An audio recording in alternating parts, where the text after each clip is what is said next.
Welcome back, ladies and gentlemen. This is David Patrick Harry with Church of the Eternal Logos. And tonight, I have another very special stream with our now very frequent recurring guest, Bazed Lit Analyzer. How you doing today, brother? What's up? Let's go. I'm Hey. excited for this, man. Yeah, this is going to be fun. Merry Christmas to you and yours. Merry Christmas, everybody out there. Yes, Merry Christmas to you. I see you have the beautiful aesthetic behind you. You got the lit Christmas tree going on. Yeah, this is a Mississippi green screen. No, it's a real, it's a real house. So this is I'm at my sister's house down here in Mississippi. Here seeing a bunch of family. So it's going to be a Merry Christmas. Is this the one and only Hottie Toddy Ida? Yeah, this is my sister Ida. Hey, this is shout her. out. Yeah. She saved the day, actually. Yeah, she did. Yes. But yeah, people don't know what's going on behind the scenes, but she saved the day big time, not just today for the stream, but for my whole trip down here. So I'm lucky to have such a smart and a responsible sister. That's right. Which is an appreciation for loved ones, your friends, your relationships, and that's going to get into our topic at hand this evening, which is last time we were on, we did a movie analysis of Transcendence. That's right. And on there, we were talking about some of these other sort of sci-fi transhumanist films that we're going to do. But then when we got off, I was like, man, we should really do one right before Christmas on some Christmas movies. What would be some good Christmas movies to dive into? And we said, well, why don't we do A Christmas Carol? And so we planned on that. And then about a week ago, I was like, well, we need to do one on It's a Wonderful Life. And I think these actually kind of complement each other real well in regards to when we start looking at appreciation of life, relationships, Christian themes, stuff like that. So that's what we're going to be diving into tonight, is the famous Christmas Carol of one of the most infamous characters, Ebenezer Scrooge, developed by Charles Dickens. So maybe we can begin there. I hope that many people are going to be familiar with that story. I don't know how many of our audience is going to be familiar with It's a Wonderful Life. It is more of a timeless piece. When was that done? In the late 50s, early 60s? It was 1947. 47. Wow. Yeah. So that was right wartime. Makes sense for the yes. Yep. All that. Right after the war. And that informs some of the character, that Jimmy Stewart plays. Right. Jimmy Stewart, even in his real life, you can, I don't know how much we can see of that in the character, but some of the stories about his reactions in the movie have to do with his wartime experience. So it is pretty interesting that it's right after the war, and the war plays a part in the film itself. So we're going to look at that. And as far as A Christmas Carol goes, I think that we'll be surprised. If you're watching this, I think that probably everybody is familiar with A Christmas Carol, even if you haven't read the story. You're sort of by osmosis, you're familiar with The Christmas Carol because it informs the way that we think about Christmas in this country. So a lot of the festivities and the celebrations that are sort of Christmas related come from A Christmas Carol. They come from Dickens, and they were sort of purposefully that way. And the book was, the story was published at a time when the Victorians were sort of not reevaluating how they celebrated Christmas, but it's sort of a lot of things changed. Yeah. And we feel the effects of that today. Yeah, during that Victorian period. And Dickens went on to write multiple Christmas stories in addition to A Christmas Carol. Yeah. And I was looking into some of the background stuff into the movie and Dickens himself. And so there has been a sort of ongoing debate amongst the literati of the world. Is this a Christian story? Is it a Christian themed story, that of Ebenezer Scrooge? And like you said, It's a Wonderful Life is a very American movie. It's a Christmas Carol is just like you said, through osmosis within the Anglosphere. That the English language. This is a very prominent Christmas movie. So maybe let's get into, before we even get into the movie, general overviews. Do you see this as a Christian movie, or maybe? But let's just start with Dickens. Actually, how do you see Dickens? Explain to everybody how he sort of stands alone amongst Victorian authors. He's kind of considered the premier author of the Victorian period. Yeah, he is. And what's interesting about Charles Dickens is that his writing is so pervasive, especially in terms of the canon. He wrote, he's interesting because he didn't just write one book or one story that we read about now. He wrote a whole series of things: Great Expectations, David Copperfield, A Tale of Two Cities, all these stories, and he was hugely popular in his day. He was a superstar. He was really popular. He went on multiple speaking tours. He came to America. I mean, he was really popular. And he wasn't just popular with the common people. He was popular as you were saying, with the literati and even with the Queen. I mean, the sort of the elite structure certainly championed Charles Dickens, and in a way he kind of fits into the mold of Rudyard Kipling, who was much later, and even the poet Alfred Lord Tennyson, who was the poet laureate under Queen Victoria, because he sort of champions a lot of the Anglo views of the Victorian era. And it's interesting to think about this. I mean, obviously, A Christmas Carol does have Christian elements. Yes. Because he specifically in the story, he mentions, I mean, it's about Christmas time. He mentions God. Yep. And it's supposed to be about a story about redemption. The thing that I think is interesting is, especially on a reread, is the number of literary allusions within the story. And I see it really informed by, I mean, A Christmas Carol is really a retelling of Hamlet in a number of ways, because of the ghost. And you have this character who's sort of wandering the wastes. And he comes across a ghost who is supposed to give him his mission for life. Now, the difference is that in Hamlet, we have a young character. We have the melancholy Dane who comes across the ghost of his father, King Hamlet. But in this one, we have an old character, and the wasteland is supposed to be the wasteland of his own soul, the wreckage of his own soul. Right. And it's going to give him an account of, I mean, especially the language in the story is specifically Christian, because it talks about how for instance, the first ghost that he meets has this gigantic chain. And he says, what is this chain that you're bearing? And he says, the ghost, just to paraphrase, the ghost is like, well, other people can't see this, but this is a thing where you are building a chain your whole life, and you have to account for this chain. And he even says, I did it of my own free will. These are all the choices that I made in life.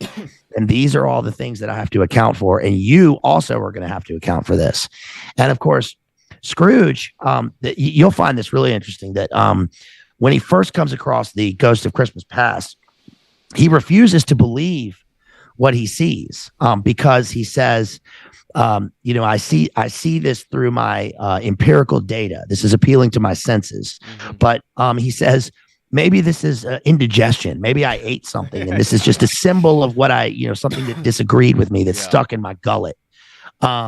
But then that's why he's presented with a series of three ghosts. And obviously the three ghosts, the ghost of Christmas past, present, and what's to come, or the future, are supposed to, in a loose way, tie in with the Trinity. Right. It's supposed to tie in with the fact that he has to account for his deeds.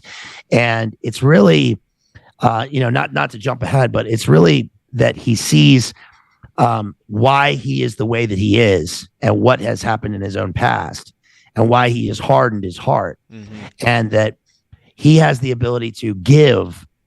He has the ability to receive by giving, essentially. And when he's put in the situation where he sees Tiny Tim, right, Bob Cratchit and Tiny Tim, and he sees that this child is going to die, right, and that he could do something about it, that's when he really changes. And that certainly ties in with It's a Wonderful Life in a number of ways. Yeah. Because the bad guy in It's a Wonderful Life is definitely that's what I was going to say. Mr. Potter in A Wonderful Life, it is the archetype of Ebenezer Scrooge. Yes.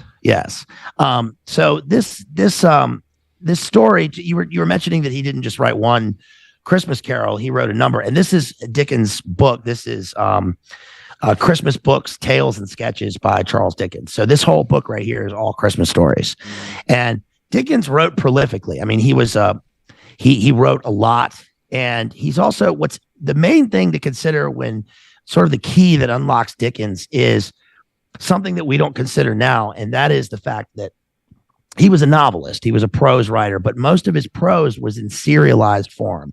So he would publish a story or a chapter every week in a periodical or in a newspaper. And then they were so popular that he then later collected them into book form. But he didn't start off writing novels. And in fact, the novel itself was not, Dickens is the one who helped make the novel a big thing. Before this, the first novels, Henry Fielding, Daniel Defoe, were not too much prior to Dickens, but he's the one who really started writing in a way that the common person could, they didn't have to read verse, but it was something that they could tap into and sort of they could relate to, and that's part of what his prose accomplished. And with a lot of Dickens' works, he's making commentary on the sort of social stratification of the Victorian era. Yes. So looking at the poor of the London area or the English life, and then how that relates to the well-to-do. And so we see that same motif play itself out in A Christmas Carol with Ebenezer, and as you said, Bob Cratchit, and in his family. So, so before we even dive in, where's your official stance then on the academic standard? Is this a secular story or is this a Christian story? I think it's a secular story that has non-secular elements that are trying to blend the two into one sort of palatable thing that you could grasp and you could hold on to. It's not overtly non-secular, right? But it's also it's not overtly social in terms of its commentary. It's sort of both. Yeah, go ahead.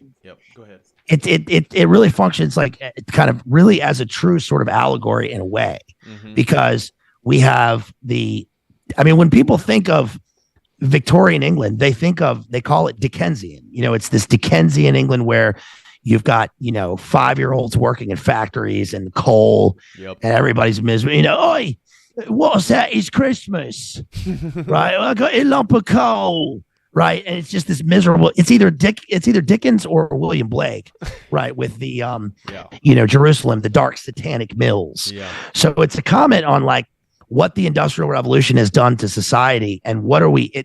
You can see Dickens kind of saying he's a great writer because he's not pushing a message like right in your face. You can read this on a number of different levels, and all are valid. And it's like he's saying, yes, we've got all this innovation, and we've got this empire, and we've got all this stuff, but what are we doing? Right? When you've got because Bob Cratchit and Tiny Tim stand for the way that much of England was.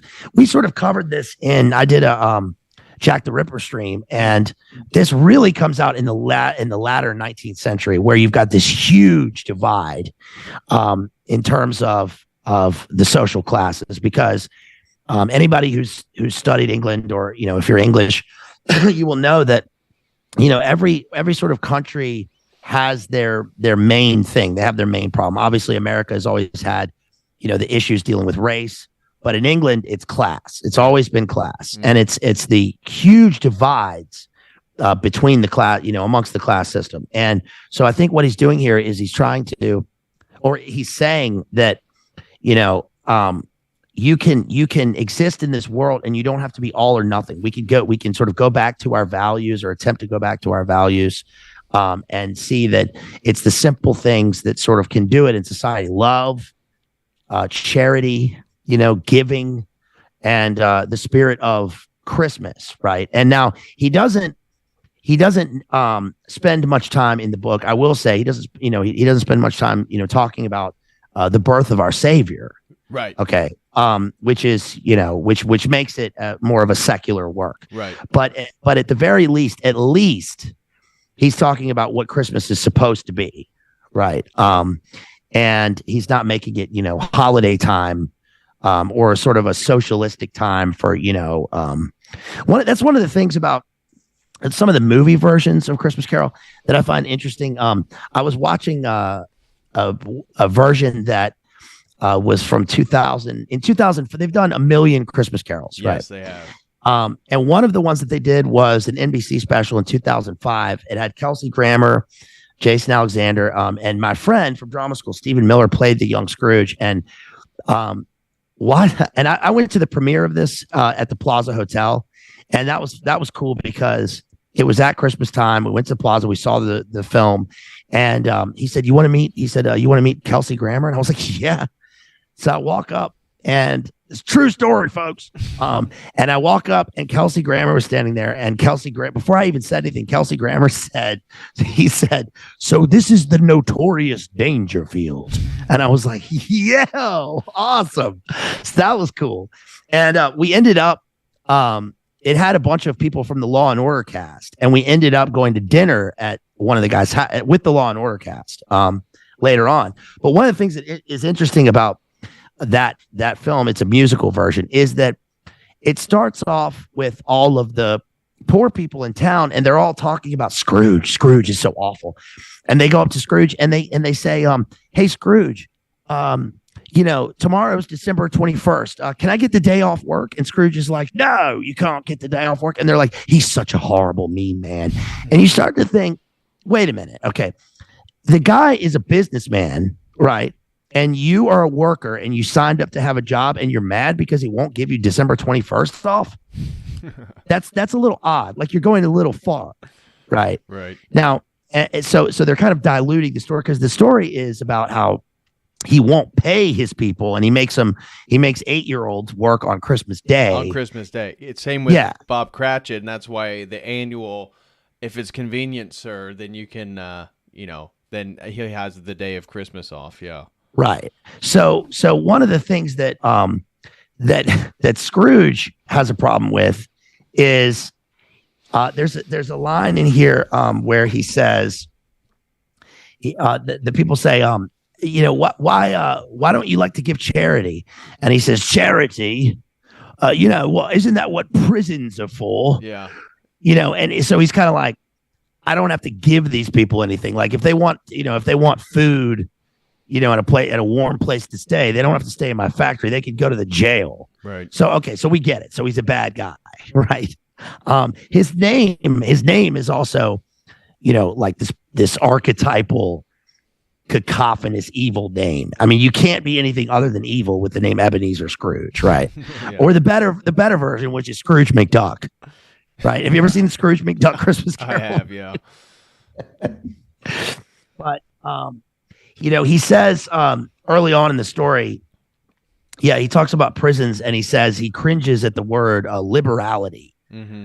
Right. So he doesn't, he doesn't, he is totally averse to anyone talking about love or, can you come to our house and we want to celebrate because you're our employer. Can you come to our house and we'll feed you dinner? He doesn't like that. Right. But on the other hand, it's like, look, man,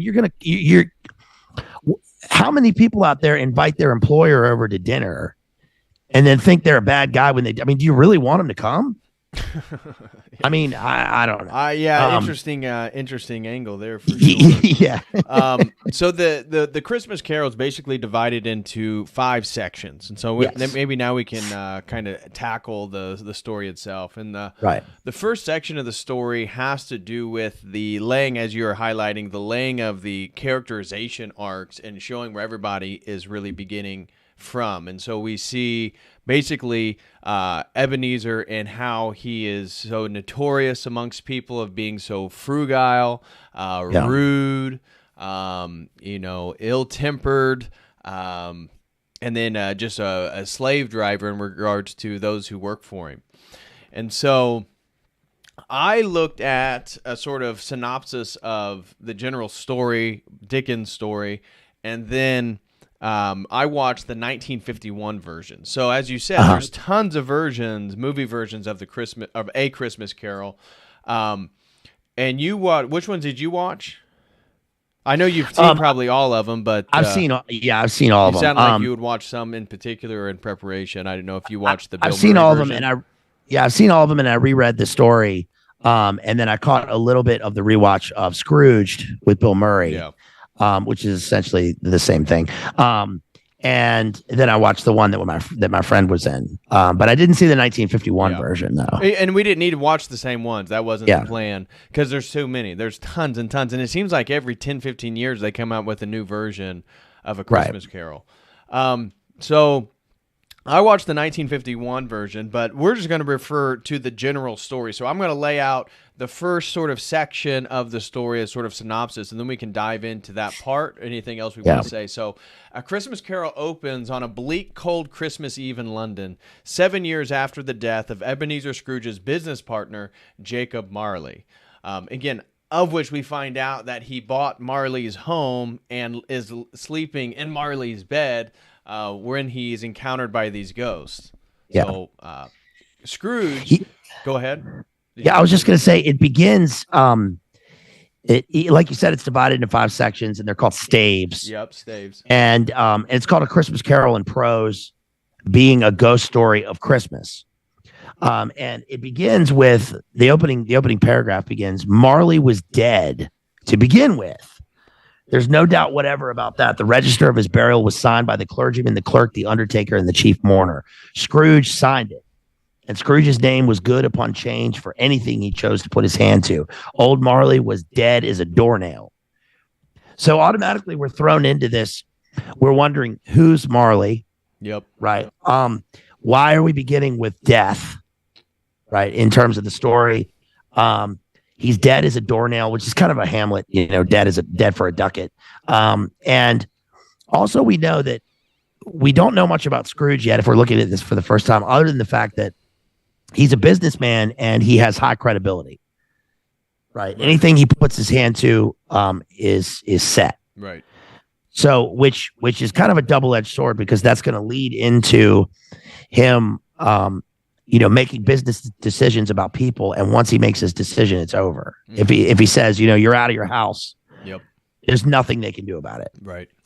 And that is going to also set the scene for what his relationship is with Marley. Like you said, they were business partners, how he's taken over Marley's name, because it's called Marley and Scrooge. It's still called Scrooge and Marley. Yeah. Right. Scrooge and Marley.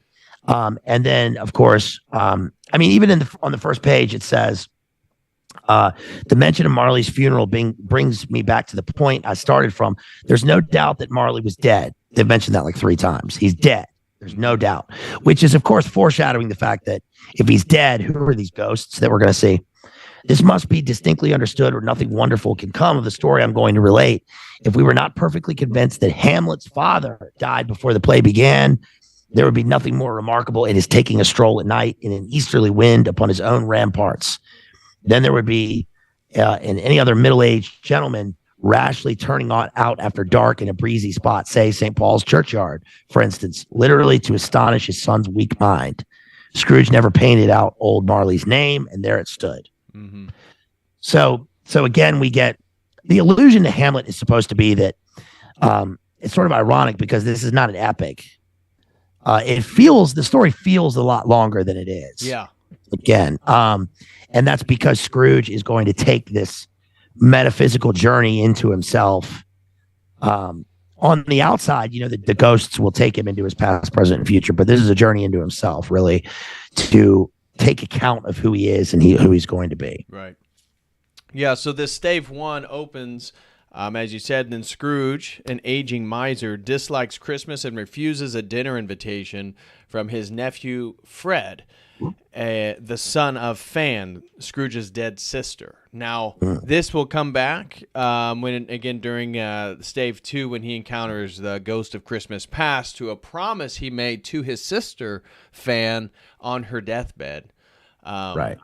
So Scrooge is, so he turns away 2 men who seek a donation from him to provide food and heating for the poor, and only grudgingly allows his overworked, underpaid clerk, Bob Cratchit, Christmas Day off with pay to conform to the social custom. That night, Scrooge is visited at home by Marley's ghost and wanders the earth entwined with heavy chains and money boxes forged during a lifetime of greed and selfishness.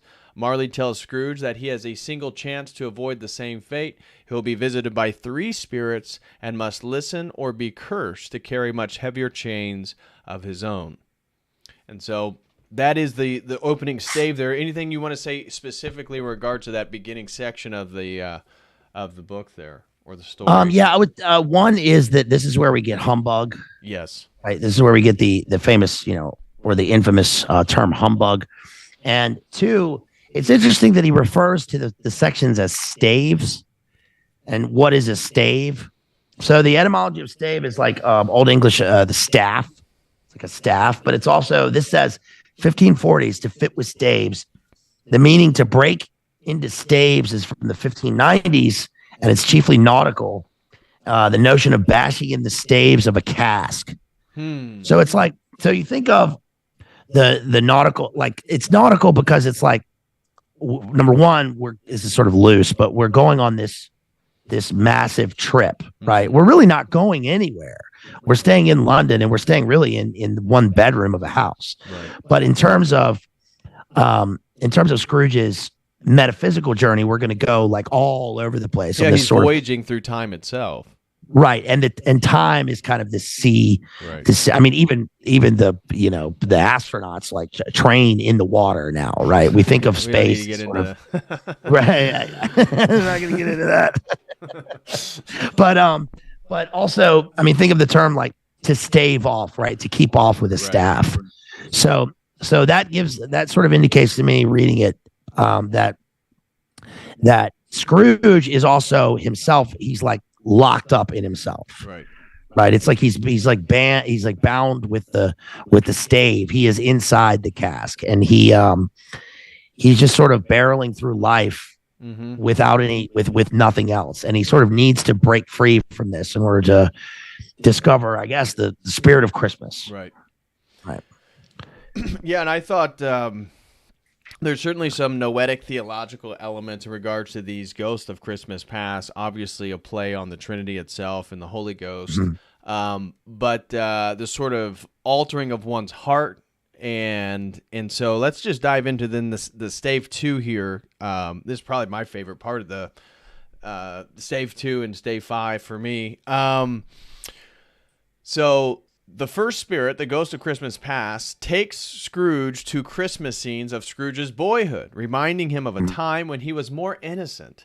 The scenes reveal Scrooge's lonely childhood at boarding school, his relationship with his beloved sister Fan, and a Christmas party hosted by his first employer, Mr. Fezziwig, who treated him like a son. Scrooge's neglected fiancée, Bella, is shown, ending their relationship as she realizes that he will never love her as much as he loves money. Finally, they visit a now married Bella with a large, happy family on Christmas Eve that Marley died. Scrooge, upset by hearing Bella's description of the man he has become, demands that the ghost remove him from the house. Right. Sorry about that. I can't read either. So, so in the movie version, this changed a little bit. The woman's name is Alice. It doesn't depict her as married with a family. She's there caring for the homeless and the sick in the 1951 movie. So there are some sort of liberal adaptations there in regards to altering aspects of it. But this Stave too, there's a handful of things I want to comment on, but I'll let you open up on your immediate comments on this second part where he is greeted by the ghost of Christmas past. Well, it's always interesting how they will take the movies especially will take a story where we have a perfect representation of the pain that's going to this guy, looking into his past and comparing that to his present. And there's really no better representation of that than the fact that he was in love with someone. It was lost because of his love of self. And that now she's moved on and she has a happy family, right? But, it's like, that's not good enough, right? Now we have to make her a charity worker, working amongst the poor. And that's fine. But the fact is that we're going to see throughout this that all of the pain, I think what Dickens is showing us here is that all of the pain that Scrooge causes other people is from himself. It's a hatred of himself. Right. He hardens his heart throughout this thing, throughout the story. And And isn't that true of life in a lot of ways, right? And that he had, setting aside the whole boarding school, origins, which are their own, that's a whole other story. But he has stuff. He has stuff that, has an upbringing that's going to make him into something. He's got an employer that cares about him. He's got a woman that he loves. He's got all the makings of like making a good life. But he decides to pursue the things purely out of self-interest. And then when he's not satisfied with that, there's never anywhere else to go. Right. Right. If he's just going for the things himself, there's nowhere else for him to go except for into this deeper, crustier, blackened version of himself where he's continuously like, I mean, in one way, pursuing base passions. This is in a way, this is like exactly what happens to the Emperor in Star Wars. Mm-hmm. He's working for the Senate or whatever, and he's Palpatine.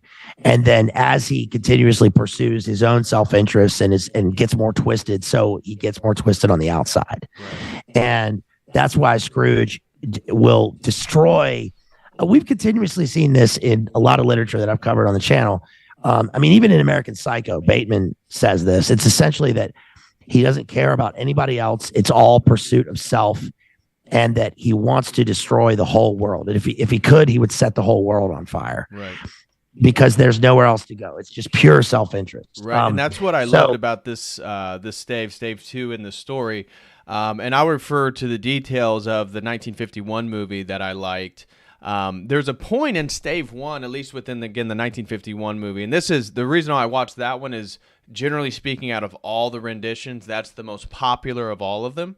And so that's why I chose that one. But in the opening Stave 1, there's a point in which Ebenezer makes a claim that talking about his unwillingness to donate to charity is that, there's nothing wrong with decreasing the surface population of the planet. Again, already insinuating, whoa, there's already an overpopulation of the planet.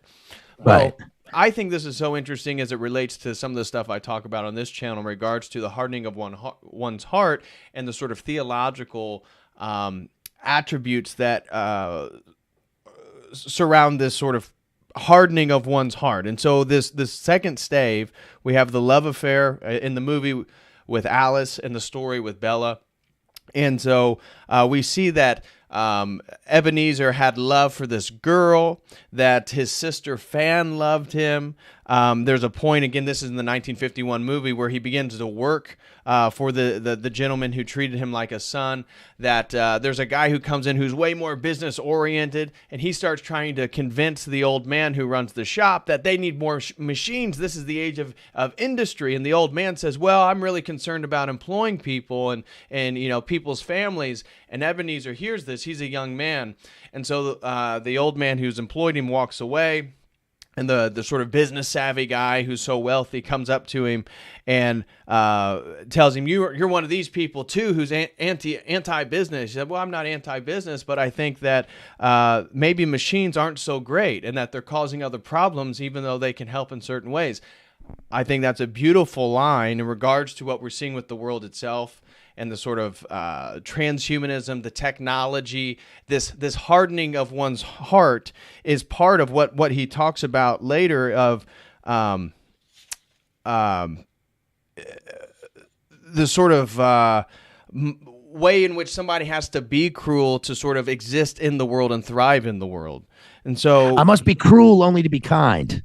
Yeah. Right, says Hamlet. And I think that it's interesting what you're talking about, because I think that there's one aspect, which is I'm running a business so that we can benefit the most number of people and they can have jobs, right? Right. And then there's another side, which is, okay, but what's the bottom line? Right. Right. And then there's sort of a medium, which is innovation is good, but innovation is good only so long as we can continue to benefit humankind. Right.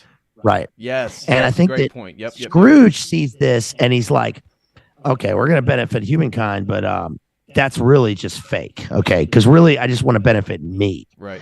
And it's also interesting. It's ironic that when you were talking about the Depop angle, because keeping in mind that this is Dickens in 1843. This is right. So Queen Victoria was 1837. So this is like not long after Queen Victoria, becomes the reigning monarch.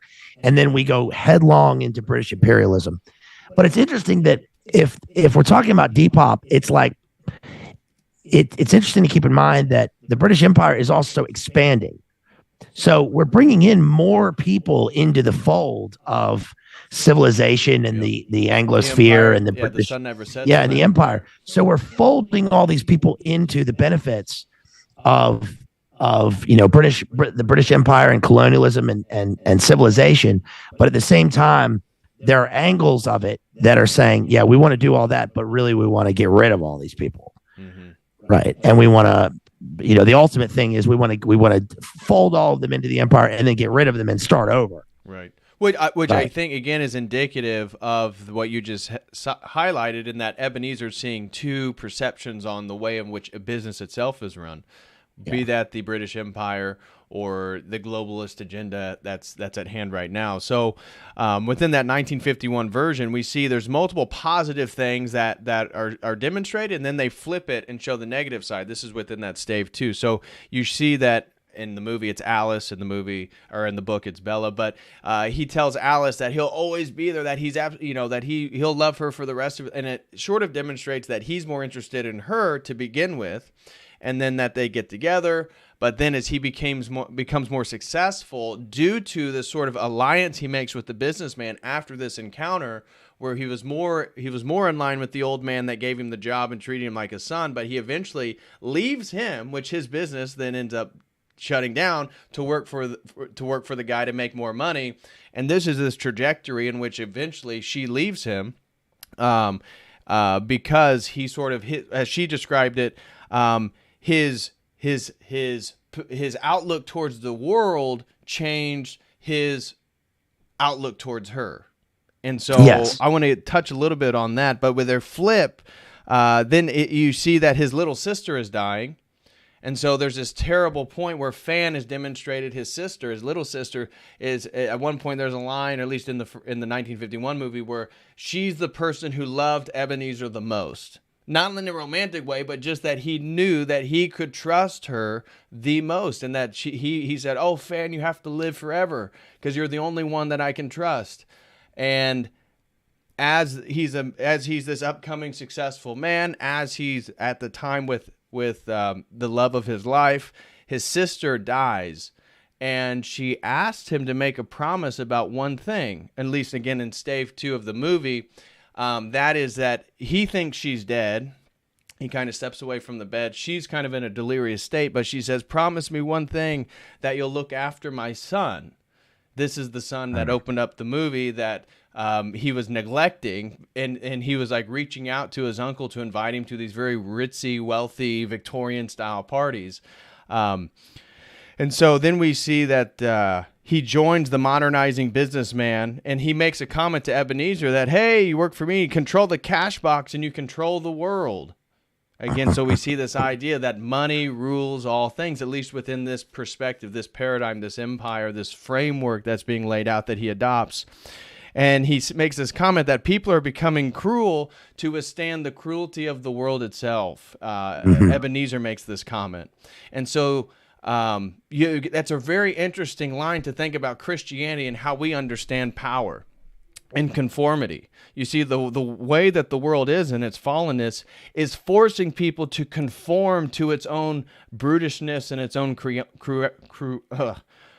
cruelty, as opposed to a sort of Christian open heart that we see with Bob Cratchit and his son who has a leg problem, and all his daughters, and how his heart is so open, and how that is resistance against the agony of the world itself, like him working for Scrooge, like his having all those kids and being poor, like his youngest son, Tiny Tim, who has a gimp leg, and yet the cheer in his heart is withstanding that sort of force, that exterior force that Scrooge himself succumbs to. Yeah, this reminds me of a few things. One is the Scrooge coming from the the British boarding school, the public school system, the boarding school system. And that is, we're going to put you in when you're 5 years old, and we're going to take out all sense of sentimentality.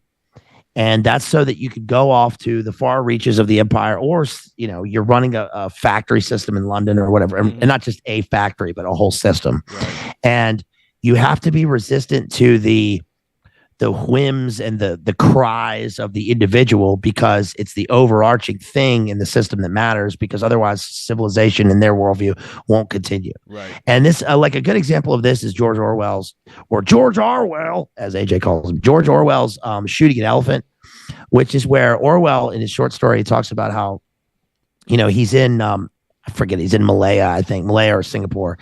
And, or no, he's in India. He's in British India, of course. And this elephant tramples a bunch of people like on the street, and he subdues the elephant, and the elephant at that point is caught, because it was the elephant went crazy because of all the people, and they were jostling him or whatever. But he comes up to the elephant and he calms the elephant, and everything's fine, but he can't lose face, so he has to kill the elephant in order to show people that he has a hard heart enough to take care of business. Oh, okay, and that's sort of emblematic of this whole thing, where it's like, I can't, Scrooge, you see in Scrooge, his character, it's like, I can't give to these individual poor people. I can't reach out to this young man. I can't give any charity to these people, because if I do that, then they will take that as a sign of weakness. I'll even see it as a sign of weakness in myself. Right. And I have he to have definitely a hard... perceives it as a sign of weakness in them and their ability to get ahead. That's why, you need charity, go to jail or go to a work camp. Right. Even the people that ask for favors from him are seen as just total peons. Right. What kind of a person would ask for a favor? Right. I mean, it's kind of like Polonius and Hamlet, like neither a borrower nor a lender be. And he's got a point with that, which is that, if you ask for extra money from your employer, you're essentially saying, I've given up, I have nothing. Right. Mm-hmm. But you're also saying, like, I need some grace. I need someone to help me. There are people that are, poor.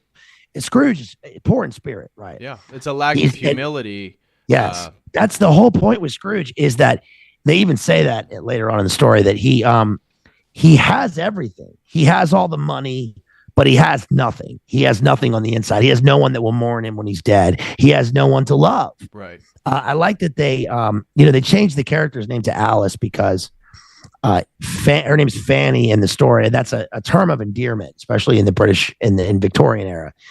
So that's saying that there's a woman that he loves. He calls her Fanny. It's a term of endearment between the two of them. But he has no sense of this anymore. He's trying to cut that off, and he's trying to say, like, I have no familiars. I'm not familiar with anyone. Right. I'm just here to do my job. Again, at the beginning of the story, the part about the liberality, it said, the character says, we have no doubt his liberality is well represented by his surviving partner. It certainly was, for they had two kindred spirits. At the ominous word liberality, Scrooge frowned and shook his head and handed the credentials back. At this festive season of the year, Mr. Scrooge, it's more than usually desirable that we should make some slight provision for the poor and destitute who suffer greatly at the present time. Many thousands are in want of common necessaries. Hundreds of thousands are in want of common comforts, sir. And Scrooge says, are there no prisons? Yeah. Right. Also in Stave 2, it says, let's see. This is when he's talking to the ghost. They walked along the road, Scrooge recognizing every gate and post and tree, until a little market town appeared in the distance. Some shaggy ponies now were seen trotting towards them with boys on their back. All these boys were in great spirits and shouted to each other until the broad fields were so full of merry music that the crisp air laughed to hear it. We have this pastoral, idyllic version of the past. And then it says, the ghost says, these are but shadows of the things that have been. They have no consciousness of us. The jocund travelers came on, and as they came, Scrooge knew and named them every one. So in other words, he's sort of in the world of forms here. Mm-hmm. Right. He's like in the world of platonic forms, and he's looking back into the past. But what he's being shown by the ghost is that these things continue to live on in spirit, and we're now revisiting the spirit, but that's dead to you. Right. But they still exist. Right. And now you need to see what it's like. Yeah. And I loved what you were talking about in regards to the sort of dehumanizing system. You were talking about the British Empire, whatever it be, factories, and how it sort of trains people to become desensitized to the pains and ills of the individual. And I really think that's what's being played out here in Stave 2, is that when you look at his love affair, you look at his sister, you look at his relationship to his first employer, they're all personal relationships. And then as his first love makes the comment that your change toward the world changed the way that you view me. So the way he adopts this, then this systematic worldview of again, making money, the bottom line, he actually becomes number to the people that he's actually right in front of, to the individual, to the particular. Right. And so that's so funny about the sort of, again, that force of the world is trying to get us to all conform to that same hard-heartedness. And the only way we open our heart is to realize about the individual in front of us and understand their plight and their pains. And right. Yeah, so I think that totally plays itself out in the end of that Stave 2 then is that he sees Marley dying. So this business partner that was with him Marley was already working for the modernizing businessman. I forget his name, so I'll just say the modernizing businessman. He was already working for him. When Scrooge comes on, they become friends, and they basically aid him in his sort of machinations in his business, and that's how they get wealthy. And then Marley dies in the same way. And the house that he takes over, but he's by himself, he's lonely, and he's incredibly wealthy, and they made money off the backs of other people. Now it comes full circle, and he's been sick for multiple years, and now he's on his deathbed. And Scrooge, not only when he's told that he's about to die, says, "Well, there's still 2 more hours left in the workday. I'll come after the end of my shift." He gets to him after his shift, and Marley tells him, "You have to save yourself. That that they were wrong." Now he's getting ready to die. He does die, but then Scrooge signs over all of Marley's possessions to himself because there are no heirs, right? So you see this cycle already of 2 individuals that went down the same path, and this person died by themselves with nothing, and in his dying breath told Scrooge to save himself and that they were wrong. And then Scrooge, again, being so hardened by the system itself, can't even appreciate that this man he spent, years and years with just died in front of him. He goes ahead and signs all his wealth, his house, and everything over to himself, which sort of concludes, I think, this phenomenon, how Stave 2 opens with these individual experiences and closes with him becoming the sort of systematized, hard-hearted individual and sort of nullifying individual relationships themselves. Yeah, he says, this is still Stave 2. He says, the ghost says, there are some upon this earth of yours, return the spirit, who lay claim to know us and who do their deeds of passion, pride, ill will, hatred, envy, bigotry, and selfishness in our name, who are as strange to us and all our kith and kin as if they had never lived. Remember that and charge their doings on themselves, not us. And Scrooge promised that he would, and they went on invisible as they had been before, but he doesn't change yet. Yep. Who's he going to leave all of his stuff to? Right? Exactly. And which again, and who cares about the stuff? Yeah. Who cares about the stuff? I mean, who even care? Why does Scrooge care about the stuff at all? When one of the major points of the story is that in the summertime, his house is incredibly hot. And in the wintertime, it's as cold as the ninth circle. Right. He has no creature comforts. He dresses in this drab, blackened garb every day. He looks like this old miser. He has no he's not even enjoying himself. He just lives on spite. Right. And that's what this appreciation of relationships is the basis of both The Christmas Carol and It's a Wonderful Life, and is trying to make the point that really that is the point of Christmas itself. And when we get to It's a Wonderful Life, there's a whole basis there that we see all, and this is on the plaque there of George Bailey's dad's office. All you can take with you is that which you've given away, and you can only give things to people.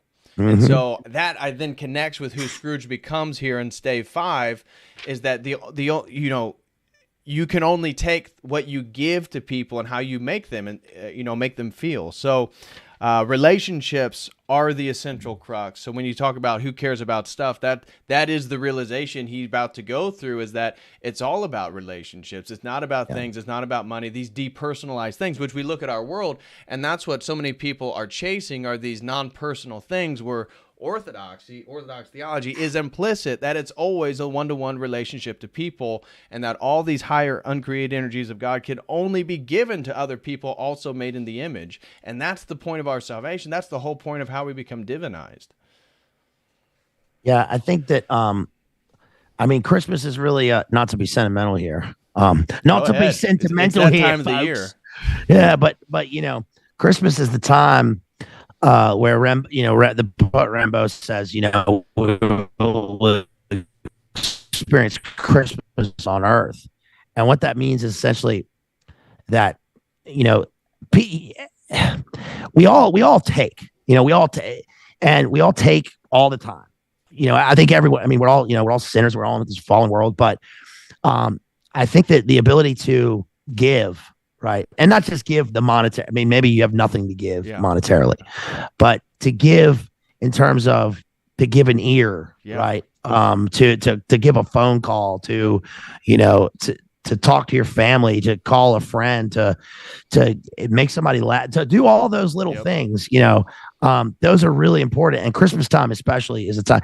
I mean, who's lonelier than the person who on Christmas Day has no one to say Merry Christmas to, and could have everything that they wanted, right? So they have the means and they have nobody to give it to. That would have to be the loneliest. Right. Whereas the person who has nothing but has people, and that's the whole point with the Bob Cratchit, and that's also the whole point with George Bailey realizing how blessed his life is and how he becomes the wealthiest man in Bedford Falls at the end of it, is through the lives that he's affected.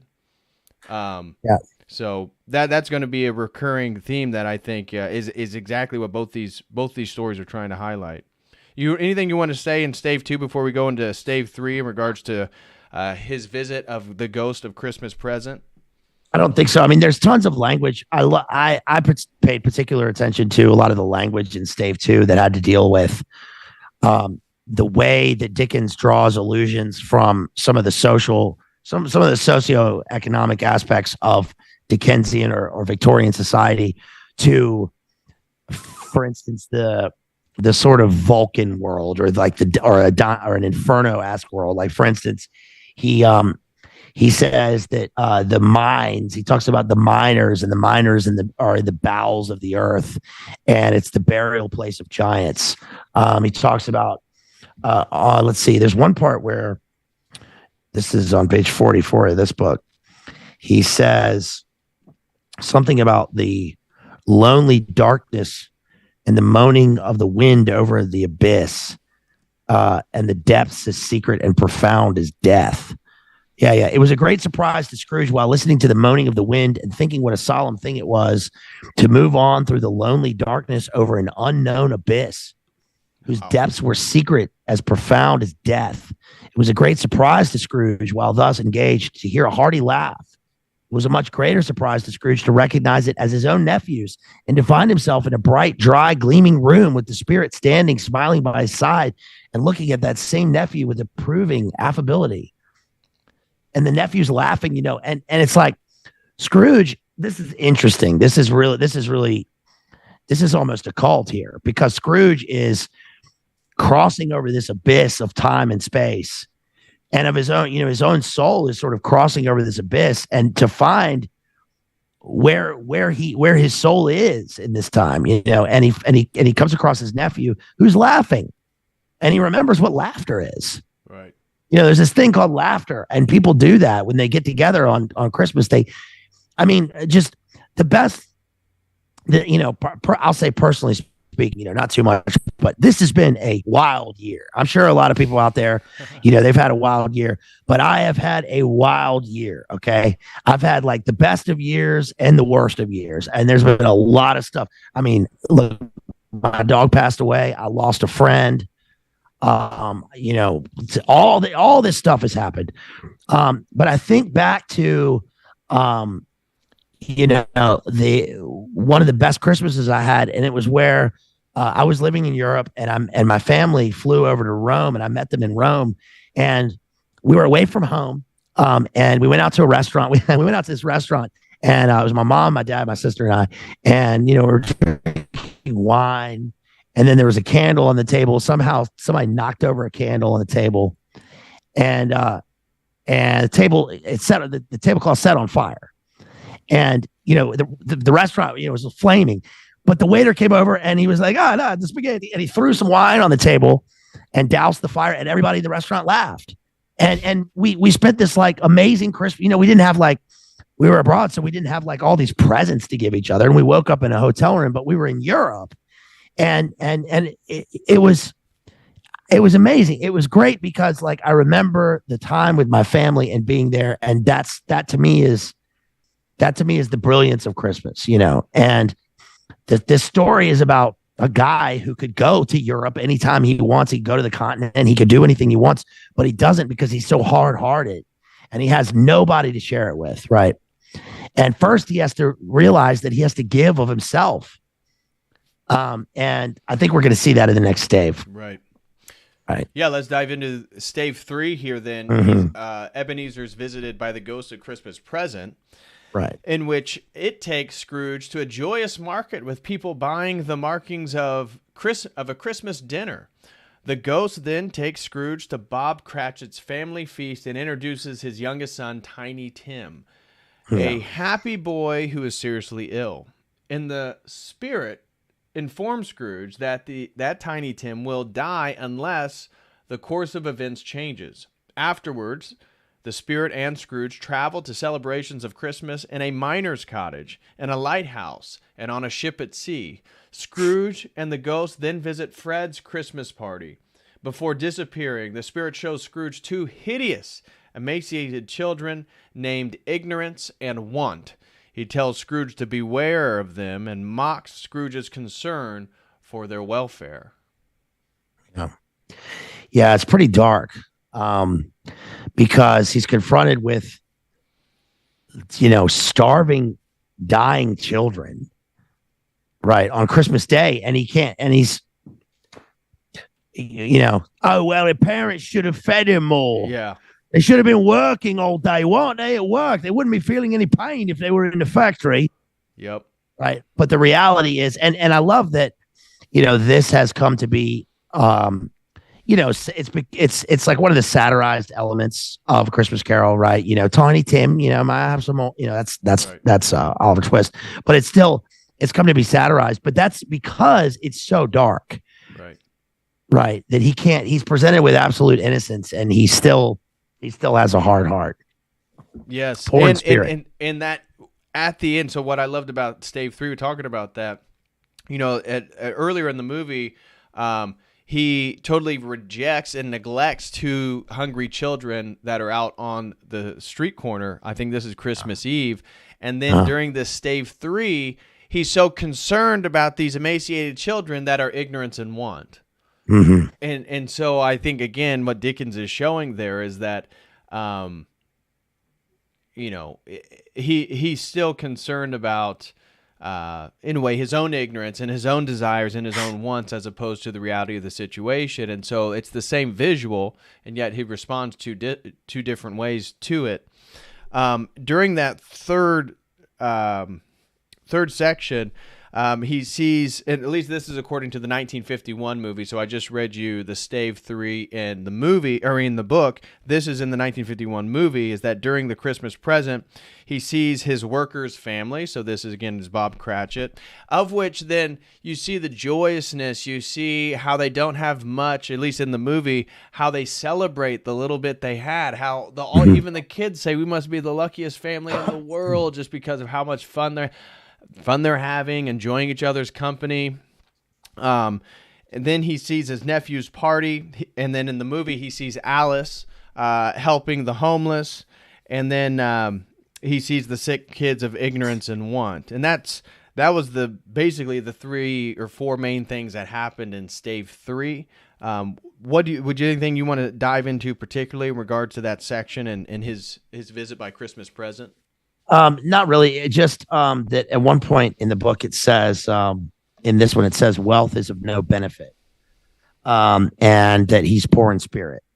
And that another thing is, I think this was the section in the book where he sees them, feasting, and they have this, they've got I think they've got a goose, and Scrooge is like, yeah, but what if there's no security? What if someone comes and takes the goose?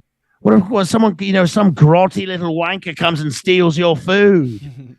You've got, they're stupid, these people. And then he has a ghost vision of demons here. He says, that's when he sees the 2 children. There was a boy and a girl, yellow, meager, ragged, scowling, wolfish, but prostrate too in their humility, when graceful youth should have filled their features out and touched them with its freshest tints. A stale and shriveled hand like that of age had pinched and twisted them and pulled them into shreds. Where angels might have sat enthroned, devils lurked and glared out menacing. No change, no degradation, no perversion of humanity in any grade. Through all the mysteries of wonderful creation, as monsters half so horrible and dread. And so we're again presented with the images of hunger and poverty, and how this is looking at sort of trying to make Scrooge aware of this is the reality of the things that you've caused. Right. You are helping to do this. Right. And I think it's pretty powerful. I mean, even the language that Dickens, in which, even his diction it's interesting because you think of A Christmas Carol as this childlike story that you would be read when you were in first grade or something. At least that's the way I think of it. Right.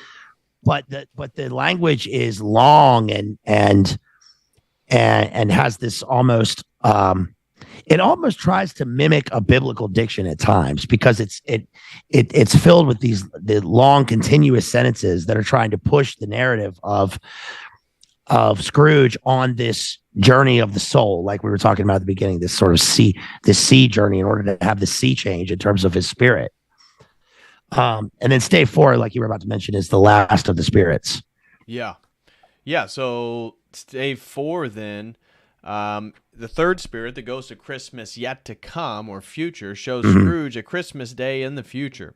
The silent ghost reveals scenes involving the death of a disliked man whose funeral is attended by a local businessman, only on condition that lunch is provided. His chairwoman, his laundress, and the local undertaker steal his possessions to sell to a fence. When he asks the spirit to show a single person who feels emotion over his death, he is only given the pleasure of a poor couple who rejoice that his death gives them more time to put their finances in order. When Scrooge asks to see tenderness connected with any death, the ghost shows him Bob Cratchit and his family mourning the death of Tiny Tim. The ghost then allows Scrooge to see a neglected grave with a tombstone bearing Scrooge's name. Sobbing, Scrooge pledges to change his ways. Yeah, this reminds me of, again, I'm not trying to draw a loose connection. I think it is informed by Hamlet, because we had the ghost at the beginning, and then of course near the end of the play, Hamlet of course comes to the grave scene where he meets the gravedigger. The gravedigger is the final person in the play that points Hamlet towards his future and his direction. And he said, this is when he holds the skull and he says, "Alas, poor Yorick." And this is supposed to be that, the paths of glory lead but to the grave, that You've got to change something, because otherwise, look at poor Yorick here. I knew him once. He was magisterial. He was the greatest character I ever knew. But now all that's left is this skull, because he gave everything that he had, and he's fine. But if I don't change the way I am, I'm going to be the same way, and there will be no one left to mourn me. And of course, you'll be left in a pauper's grave, or like Mozart, or with no name, right? A gravestone with no name, just a slab, right, and no one there to mourn you. Right. How sad. Right. And so, yeah, it's really touching to see, even in the 1951 movie, it begins Stave 4 by looking at Bob Cratchit's family, and the oldest boy, Peter, I believe, is he's like reading the Psalms, and you see that all the sisters are gathered around the mother, and they are all crying, and he just keeps reading the Psalms, and you see little Tiny Tim's cane and his chair empty. And then it flashes to Scrooge, or really you don't know it's about Scrooge, although you do know it's about Scrooge based on the story of these women taking his linens that he died on, taking the bed. So he has a real fancy bed with like sheets around it, not like you lay on, but like curtains, bed curtains. And they take his suede curtains, and they're trying to sell them. You don't sleep in a full-poster bed, sir. No, I don't. I should, though. That should probably be on the bucket list. It did look like he probably got some good sleep. I mean, those were pretty thick curtains. Yeah. But then eventually he realizes, obviously, that they're the person that was dead, and the one that everybody was sort of rejoicing about, and then also stealing from, and couldn't give any care about sort of respecting his life, was him. Meanwhile, this little boy who is crippled, who contributed nothing to the system, to the world at large, yet look at the way that people respond to him. And so I think there's this really interesting dichotomy that Dickens is highlighting with the characters of Tiny Tim, the youngest boy. So again, Bob Cratchit still has his oldest son. He still has the family name. He still has the rest of his kids. But the youngest one, Tiny Tim, who was always of such good cheer and always so high-spirited, even though he was a cripple, he is mourned by the people who loved him the most, the people, again, who he's with on Christmas, who wants to be there with him, while Scrooge, nobody gives a damn. Yeah. And so it's I like the image of how the final ghost, is the faceless hooded figure. Yes. Who is mute and just points a finger. Because I think what Dickens is doing there is, this is the ultimate show instead of tell, right? He doesn't need to tell us, the reader. He doesn't need to tell Scrooge anything. He's simply showing him the reality of the present and the future. And he points to this grave, and then finally he sees his own name on the gravestone. Right. And then, and the hand is shaking. And then finally he says, "Good spirit, assure me that I yet may change these shadows you've shown me by an altered life." The shadows, of course. So we saw sort of the world of forms in the past. And then now we're looking into this formless void of death for Scrooge. He sees he has no value, and really he's looking for his own face in the face of death, but he just sees emptiness. He has nothing. There's no future for him. So he changes in that moment. He says, "I will honor Christmas in my heart and try to keep it all the year. I will live in the past, the present, and the future. The spirits of all three shall strive within me. I will not shut out the lessons that they teach. Oh, tell me I may sponge away the writing on this stone." In his agony, he caught the spectral hand.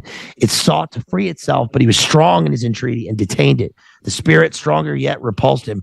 Holding up his hands in a last prayer to have his fate reversed, he saw an alteration of the phantom's hood and dress. It shrunk, collapsed, and dwindled down into a bedpost. So he's there again, alone with his own thoughts and with himself, having confronted his future and his own soul. Right. And when you're talking about the way that the ghosts are presented, the way that I interpret it is that the ghost of Christmas yet to come, or the ghost of Christmas future, he has a black veil on because you don't know the future. You see, you can see the present and you can see the past. And so both those ghosts have faces. whereas the Ghost of Christmas Future is in all black and he doesn't speak. And yet, like you said, at the same time, he points towards the outcomes. And so in a way, we can see the outcomes of the habits we're already engaged in if we look into the future. But at the same time, the future is unknown, and you don't totally know the future. Right. You cut off there. You back? Yeah, he wants to change his. You got me? Yep. My back? Good, you're good. I should be good. Okay, good. Yeah, hopefully we get. Oh, yeah, there it goes unstable. Yeah, now it's catching up. Yeah, I caught it. So hopefully we're good, people. Good. All right, you guys out there have no idea what it took to make this. It took to make this internet work in the first place. So while you're watching, why don't you smash that like and share Cook Easy's stream here and send our man some super chats and some love because it's Christmas time. That's right. All right. Yeah, show me some of that Christmas spirit with some That's right. That's right. Yeah. So,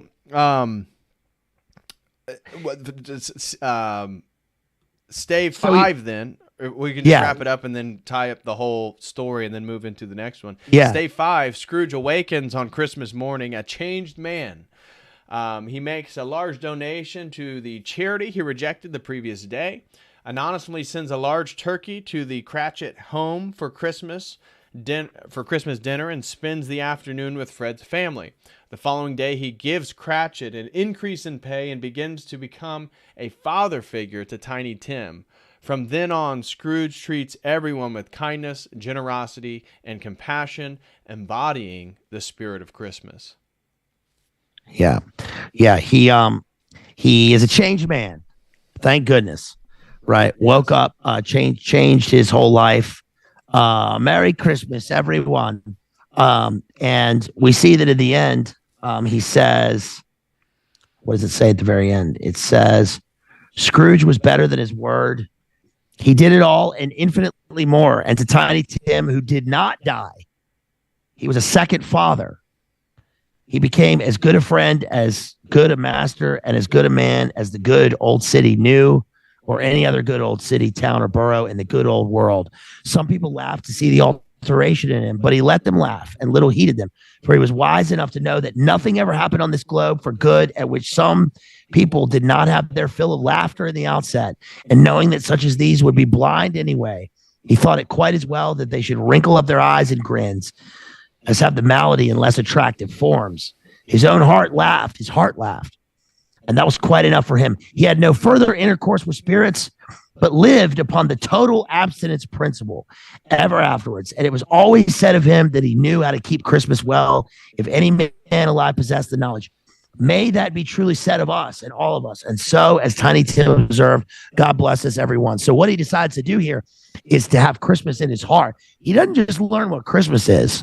He learns what Christmas is in his heart, right? And he celebrates Christmas every day, right? Which is like where I would say the sort of the fullest intrusion of Christianity within this story. Then is that Christmas is the Mass of Christ, which celebrating the birth of Christ in his heart is the perpetual then celebration of Christmas year round.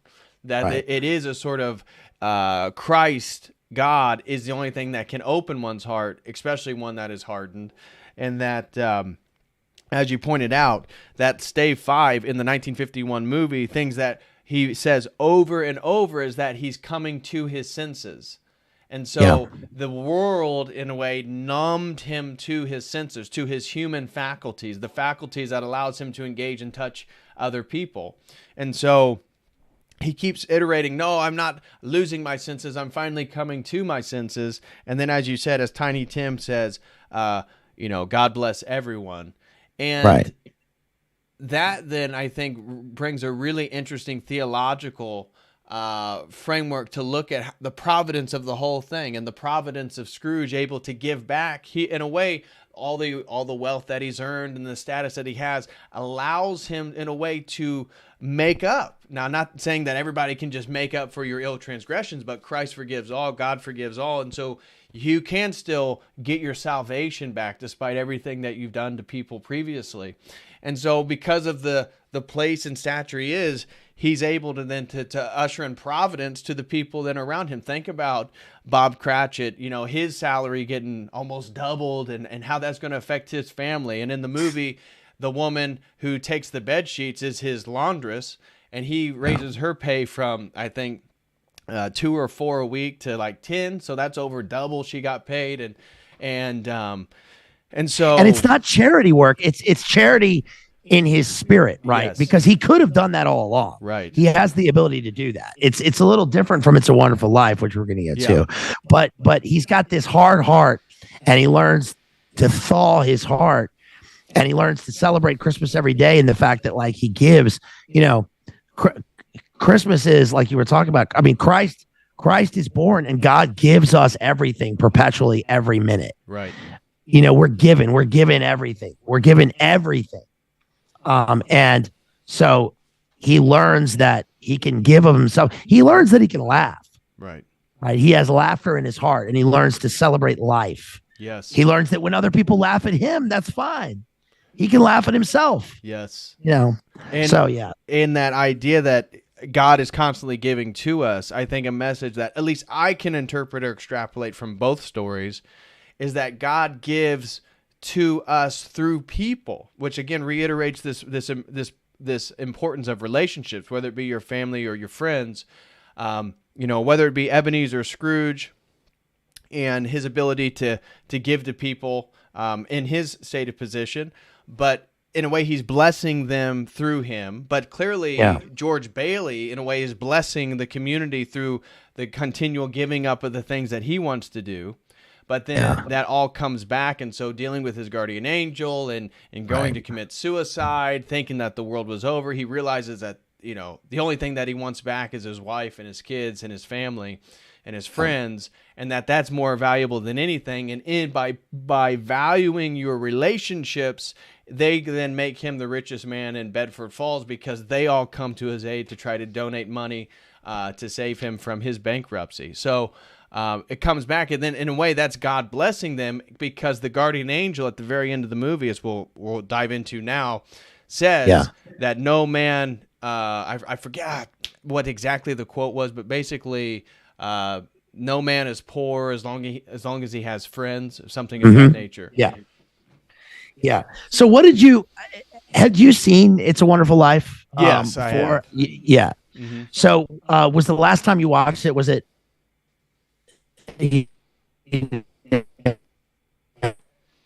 was it a long time ago? Did your perception, I mean, was it the same, you know, how you remembered it, or? I think I watched it like 4 or 5 years ago. So I was an adult. Certainly where I'm at in my life and experiences change a little bit. I think that's true with anything. Every time you reread a book, you know, you find new things that you don't realize. But I think rewatching it for our stream, I certainly knew what was coming at the end. For those of you who don't know, I'd be curious how many people here actually have seen It's a Wonderful Life. Right. But I noticed a lot of things during the movie more so because I already knew what to expect. The first time I watched it was the last time I watched it. So this is only the second time I watched the whole movie. I've seen obviously a bunch of clips from it. So I can see why for young people it's a slow developing movie. It's constantly leading you up to like the anticipation of something, and then it's never going there, which is trying to build up the feeling of what George Bailey's felt his whole life. And so it all comes together at the end, but it can be for a 21st century person maybe a more slow developing. How many times have you seen it? I've seen it a bunch of times, and you know, to be honest, like the thing with the movie is, I remember I saw it, I don't know, probably every year when I was little. Oh, okay. And you know, and I loved it. And then I remember I came to a point when I was maybe 13 or something, and I thought, and I remember thinking, Frank Capra is a great director, and this has got to be one of the great films of all time. And then immediately after that, I remember thinking, I'm never watching this movie again, because I watched it again, and I sort of maybe realized some of the things in the movie that I did, you know, that really struck me. struck me as a I guess an accurate term because of some of the action that occurs in the movie. And so this time I was like really hesitant to watch it again because I just thought, for one, it's a pretty hard hitting movie, and I remembered some of the scenes in it that I didn't like, and so I watched it, and I gotta say, those scenes are still as bad as I remember. And we're gonna get to, I know we're gonna get to some of those scenes. Yep. But I found myself, honestly, watching it this time being really annoyed a lot of the movie, especially at his character, and not annoyed like in a surface level. I'm saying annoyed at like who he was as a human being, and some of the things that the people do, and also the intention behind. You can see there's like a lot of weird socialism in the movie, and I, and I'm kind of like, all right, is this a little heavy handed? They throw in a lot, but then by the end of the movie, it's so hard hitting. I mean, who can watch this movie and not weep at the end of the movie? I mean, it hit me so hard this time. And so, I'll be interested to go through some of these things that occur in the movie. I mean, let's dive into it. So, It's a Wonderful Life. If we can give our general overview and then get into specifics of the movie, or we can provide a general overview of the movie for people. Maybe we should do that. It's just go through what the movie is for those who haven't seen, and then we can start diving into what we like, didn't like, and how it connects with everything. So, general framework of the movie is that we are introduced. There's clearly a conversation going on in heaven, which is portrayed. And it's about somebody named George Bailey, and that there's a guardian or an angel who needs to earn his wings, and that there's somebody in dire crisis, and that he's going to be asked to go help him. So then the whole front 3/4 of the movie is basically you getting the backstory on who George Bailey is, so that when he encounters the angel, you'll understand why the angel's encountering him and why, he's going to earn his wings by saving George Bailey. And so we then are introduced to George Bailey as a little boy with a bunch of different boys, sledding, playing sports, doing a bunch of stuff. And he saves his younger brother, Harry. So they're sledding and they're sliding out onto, looks like a little pond. And Harry, his younger brother, falls through. And George runs and dives in and rescues him. But because of it, he got sick. And he had some type of ear infection, which caused him to basically go deaf in his left ear. So then George grows up, and all the boys he went to school with and hung out with, they've sort of are moving on into their lives, going to college. George, however, had to work for his father. So his father had a business called Building and Loan, which is basically he loans money to people to build things for themselves, because the only other option is a gentleman named Mr. Potter, who basically owns the entirety of the city, Bedford Falls. And so George's dad is this sort of beacon of light that he will give people honest loans to build whatever they need to do. And unfortunately, for George, who has had this entire dream of going and traveling the world ever since he was a little kid, he was bragging when he was like 8, 9 years old that he has a subscription to National Geographic and that he's going to travel the world and go to all these places. And there's a little girl that is clearly infatuated with him. Well, the story, with a few scenes later, George grows up. He's an adult male now. And we see he's sort of a hot guy around Bedford Falls, that everybody trusts George. They love George. George is a young, good-looking, strapping guy. But he never went to college like he wanted to and traveled the world because he was helping his dad. Well, now he's done that for 4 years. And so he has the money saved up that he saved working for his dad to go to college, but first he was going to go do a boat tour of Europe. And as soon as he's getting ready to go do that boat tour of Europe, his dad dies. So then that brings him back. So now the business, Mr. Potter tries to strike a movement to do away with the business. And so then George basically is forced to save the business. So instead of going to Europe and then going to college, he's forced to work the business. Well, I think he does that a little bit, and then he decides that he's not going to be able to go to college and gives the money that he saved up to go to college to his younger brother, Harry, who becomes an all-college football running back, and he meets the love of his life and gets married during college, and he later gets the Medal of Honor when World War II goes into full flight. So George, then the story is what it's trying to do is George is always wanting to do something big and important. He's always telling somebody. And he doesn't want to work in that lowly loan business that his dad does because it's insignificant and it's not important. Like I said, his dad dies. He misses his European trip, misses college, gives his college money to his little brother, and his brother sort of runs away with it, not runs away with it, but like becomes a celebrity, of his own right. George then does finally marry that young girl who's infatuated with him, which in a way, she has a lot more options. And George... And that's part of the movie, is trying to get you irritated with George because clearly there's this young, beautiful woman who wants him, and like he's so gung-ho about traveling and getting away from Bedford Falls, he doesn't realize that everything he needs and wants is in Bedford Falls. That's what. Yes, and it works. Yeah, you get irritated I got with so him. irritated. Oh my God! Even the old man on the porch got irritated with him. Kiss her. Go on, kiss her.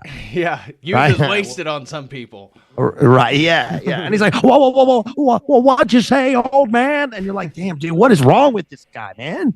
Anyway, we'll get to that. and that's like this, for 3/4 of the movie, it's always building up to something or getting you to want something to happen and it never coming through. Eventually, George... And she's like the ideal wife, oh, she's too. Beautiful. She's it's Donna Reed. She loves him. She supports him with everything. She literally will do, whether he has money or not. And that's the thing that the movie makes clear, is that this beautiful young woman who's loved him since he was a little boy, she had opportunities with Sam Wainwright, who... basically becomes a multi-millionaire. He owns a plastic company, and they make the plastic for the bombers in World War II. And so he becomes uber wealthy. And she didn't want to be with him because she wanted to be with George Bailey. And she is fine as hell, too. I mean, she's beautiful. She's a great mom. Yes. She's willing to do anything. She helps him out in his business, because it's what he wants. She's great. She's fantastic. Yep. And so... then they get married. And again, exactly. So you're thinking this is the point at this point in the movie. It's probably about halfway through. You're like, finally something like works out for George.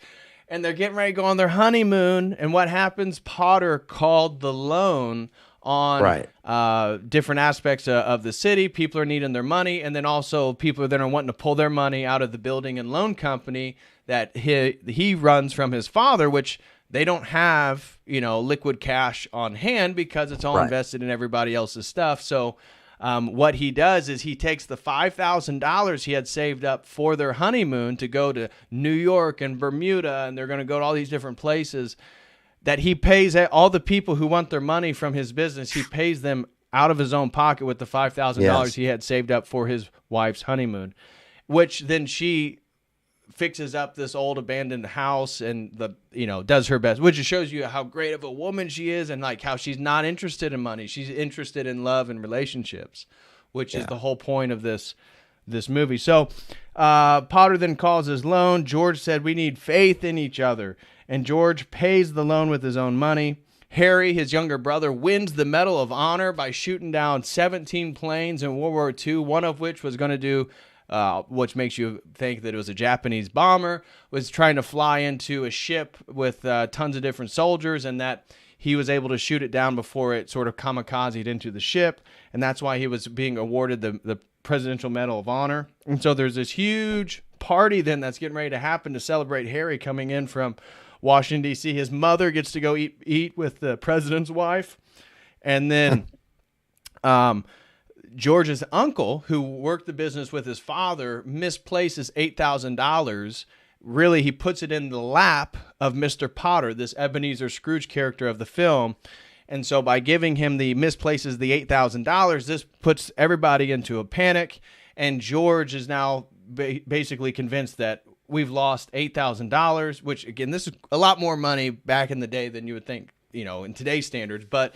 that the business is going to go under and somebody's going to have to go to jail because the debt collector basically shows up, just happened to be that day and needed to see the books and make sure that they're all on point, of which they're not. Misappropriation of funds.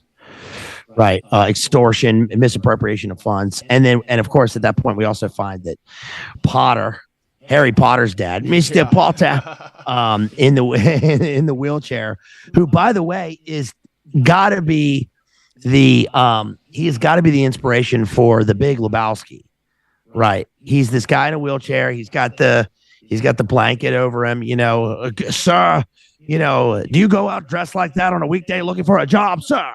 Right. And but he had the newspaper, and the guy, like you said, placed the money in his lap, and he decides to steal the money, right, and then blame the guy instead of saying, "Oh, you dropped this money," which is interesting, because up to that point in the movie, I was like, yes, this guy's obviously the Scrooge character. Yes, he called in the loans, but he's just a businessman. He's doing his business, right? Mm-hmm. It's not incumbent upon him to, give any handouts or any of this stuff up to that point. But when that point happened, the guy is just a pure thief. Right. And that ruined, it ruined any character he had. He goes beyond the point of being just the crude businessman to being the total twisted evil guy. Because at that point, he had done some things that you get mad at Bailey for not listening to the guy, because at one point, remember, he offered him a job. Right. He said and pay him $25,000. Yes. Again, that's somebody's in the chat saying $5,000 today is about $60,000 in 1940s. So. Right. So at that point, when that happens, you're like, okay, on the one hand, is this an obvious temptation? This is supposed to be a Faustian bargain, right? But on the other hand, like, the guy is a businessman, and he's saying, look, they continuously say, your dad was no businessman. Okay. But you're eager, you're hungry, and you made this place last, even against all my better efforts. I own everything in the town except for this place. I'll tell you what. I'll give you a job for $20,000 a year, which is like $200,000. You can go to Europe. You can go to board meetings in Wall Street. You can go to New York. You can have the best house you want. You'll have your wife. You can have kids. All you got to do is sell over the rights to this dumpy little business. Yeah. Right. And you can have it all. And he's like, no. He says no. So, it's like, you're not going to try and bargain. You're not going to try and, nothing. You're just going to say no. But then later, when that happens, the guy just steals from him, and then it ruins him. And that's when he does he runs out on the bridge, and that, like you were saying, is the setup. Not only steals from him, because as the person watching the movie, that Mr. Potter has the $8,000 that was misplaced by his uncle, and that Mr. Potter knows. Yes. And George Bailey doesn't know, and he's coming to Mr. Potter basically to ask, hey, can you give me $8,000? I'll pay you back some way, somehow. Right. I just have to have it by tonight. And he says, you know what I'll do is, I'm not only going to not give it to you, I'm going to call the police and expedite the process. Yeah. And he says, and not only does he not say, look, you idiot, here's the $8,000 that your dumb business partner left in my lap. Here you go. Not only does he not do that, not only does he not say, I'll let you work it off, but he says, what have you got as collateral? And Bailey's like, I've got a life insurance policy. And he's like, he even says, you've got piddly little life insurance policy. Yeah, $15,000 life insurance. Yeah. And he says, you're worth more dead than alive. Yeah. So it's gone. It's over. And that's what leads Bailey to run out. Is that when he goes home? He goes home and he's crying and he's sweating and he's irritated. That's when he sees his family. He's basically taking out all this now on his wife and children, which he's terrible to his family. And you're demonstrating basically the most perfect wife and family. Like, she is the most submissive, great mother that you could have. And so he's awful to his family. Yep. And that's interesting because one of the things that he does in that scene is, his family is kind of a mirror of his own family. Yes. And he is deaf in one ear, and he sees his daughter playing this Christmas song, and he even berates her for playing this Christmas song. What do you want to keep playing that stupid old song for? You don't want to listen to that dumb music, And it's like, she has the things that he didn't have. She has an ear for music, and he purposefully throws it all away. And he says terrible things to his family, and then that's when it leads to this scene outside. He runs to the bridge, and he's he's about to throw it away. And so what happens next? Okay, so when he jumps in the river, he right, doesn't. He jumps after the guardian angel jumps first. right. So what happens is we see a guy who we know is going to be the guardian angel jump into the river, and then he jumps in to save him. So we assume, and the angel basically says, I saved your life by giving you a chance to give your life for me. Right. So he gives. But do you think what happened actually was that he really did jump in the river to commit suicide and then he lives? Right. I mean, and the rest of the vision is the rest of his vision with the angel is him waking up in the river, and he saw his life flash before his eyes. So in a sense, he was like asleep, like Scrooge is in his bed. Or is it that his life flashes before his eyes and he never jumped in the river? No, I personally think it's just as straightforward as the movie displays, because that's the only thing that makes the card in the end make sense. Right. His guardian angel actually sends him a card, of which then he sees the book of Tom Sawyer, which I thought you might have an interesting comment on. Because that's true, then he sees, after he sees the community bring all this money, I think it's like $20-some thousand, he just needed $8. And they're all in his house for, again, this is Christmas Eve night, that he gets this Christmas card from Clarence, and then you also see the book Tom Sawyer. So I didn't know the reference with Tom Sawyer. I don't know if this just had some just American literature reference here, or if you had a deeper analysis of that. But I think that it's a reference to the fact that this is the great American story, right? Huck Finn is considered one of, the great American novel, along with, Moby Dick and the Scarlet Letter. And Tom Sawyer is totally different from Huck Finn, but both stories involve a journey from, a rite of passage, right? It's a Bildungsroman, and a rite of passage from childhood along the sort of river of life. And it's interesting that we follow him from a child to an adult, but we're actually looking at it from the point of view of him as an adult, right? Like you said, we're seeing this from the future, like looking into the past, because the 3/4 of the movie is leading up to him as an adult. Right. And then, of course, he jumps into the river. And then it's supposed to be a redemption story of him, the great American story, right? Of you have all this trouble, but if you keep going, and you have value and you learn to give, then you will make it. Right. And the people in the town, the people in the town will be there for you. Right. Because you've given your whole life. And I mean, even, he is Tom Sawyer in a number of ways. The most obvious reference is like when he's walking along with her. I mean, at the beginning of the movie, when he's a kid, he's walking along and he's running the stick along the fence. And that's kind of like Tom Sawyer. That's another aggravating point in which this beautiful girl just got back from college. You got George Bailey, this guy who's a really great person, clearly loved by everybody, but wants to go travel the world, and he's like bouncing a stick off her parents' front fence, instead of just going in there where she clearly doesn't want the wealthy guy who lives in New York, which every woman wants her to be with, like her mother. But she wants to be with George Bailey because of who he is. She wants him to be a man too. Yes, which is really what it is, because when they get back from the high school party, right, and he's they're wearing the ridiculous clothes, it's obvious that he's in the football uniform, right, and she's in the robe, and she literally disrobes in front of him. Right. She disrobes and she hides like in the rose bush. Right. Which is the symbolism is obvious here, right? Yeah. She wants him to deflower her. Sure, and that's when the old man comes out and he's like, "Hey, his dad dies, dude, you don't need. I mean, look, man, And then instead, it never happens. Well, that's because his dad dies. So there's also the scene where, remember when he's standing outside doing the fence again, and he's kind of moping around, and he goes inside. She calls him inside. She opens the window of her house. She calls him, and so she's opening herself up to him again, right? She goes inside. The mother is upstairs, and the mother says, "What's going on down there?" And you remember what she says? Yeah, she says, "George Bailey's down here." Go, "Oh, well, what does he want?"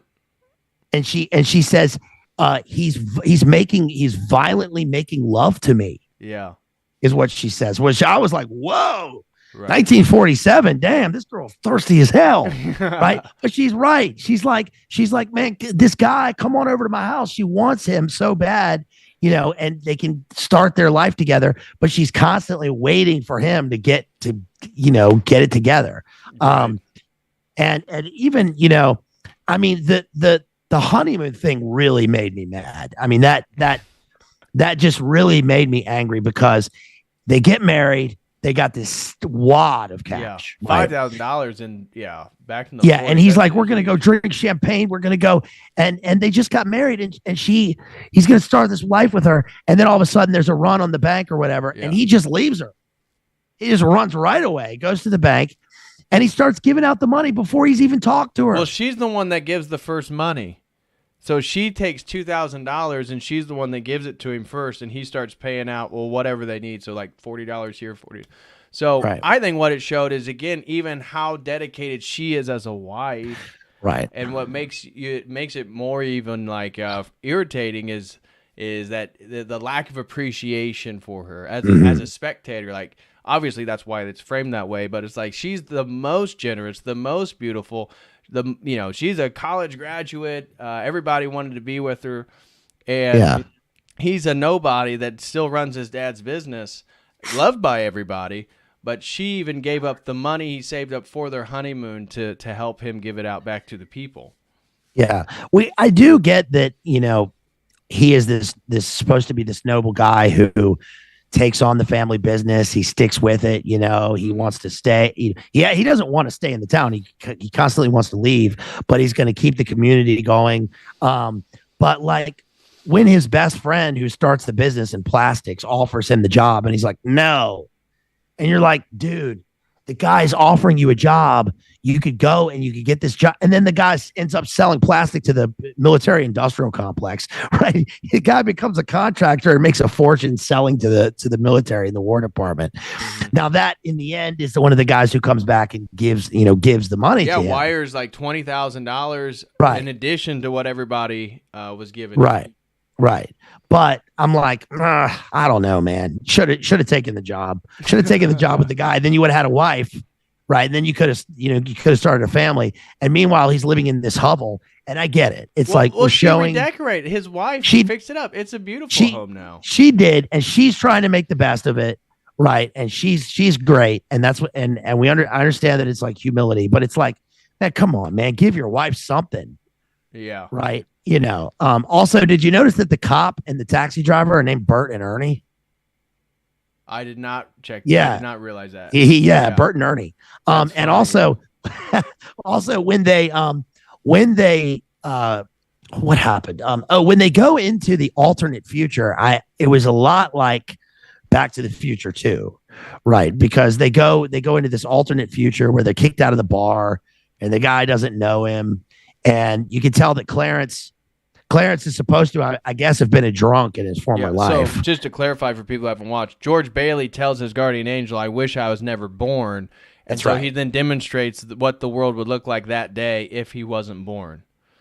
Yeah. So wherever you wanted to go. Just because some people aren't going to know what you're talking about. The guy who plays Potter is great. Lionel Barrymore. If people didn't know this, the bad guy in it, essentially the big bad businessman in the wheelchair, Potter, is played by the great actor Lionel Barrymore, who is the brother of John Barrymore, who is the great uncle of Drew Barrymore. And this is the guy. He was in a wheelchair in real life, and he was in a bunch of films where he was in a wheelchair. He demanded that. But he did have one quote I read. He's not mentioned. I don't think he's mentioned in Kenneth Anger's Hollywood Babylon, but he basically said in one article, in one interview in the 40s, he was like, Louis B. Mayer, who was one of the great Hollywood founders, like, United Artists, one of the studio execs. He said, Louis B. Mayer gets me $400 worth of cocaine every day. I don't know where he gets it, but it sure makes me feel zooty. It's like, okay, buddy. But he's great as the absolute villain in this.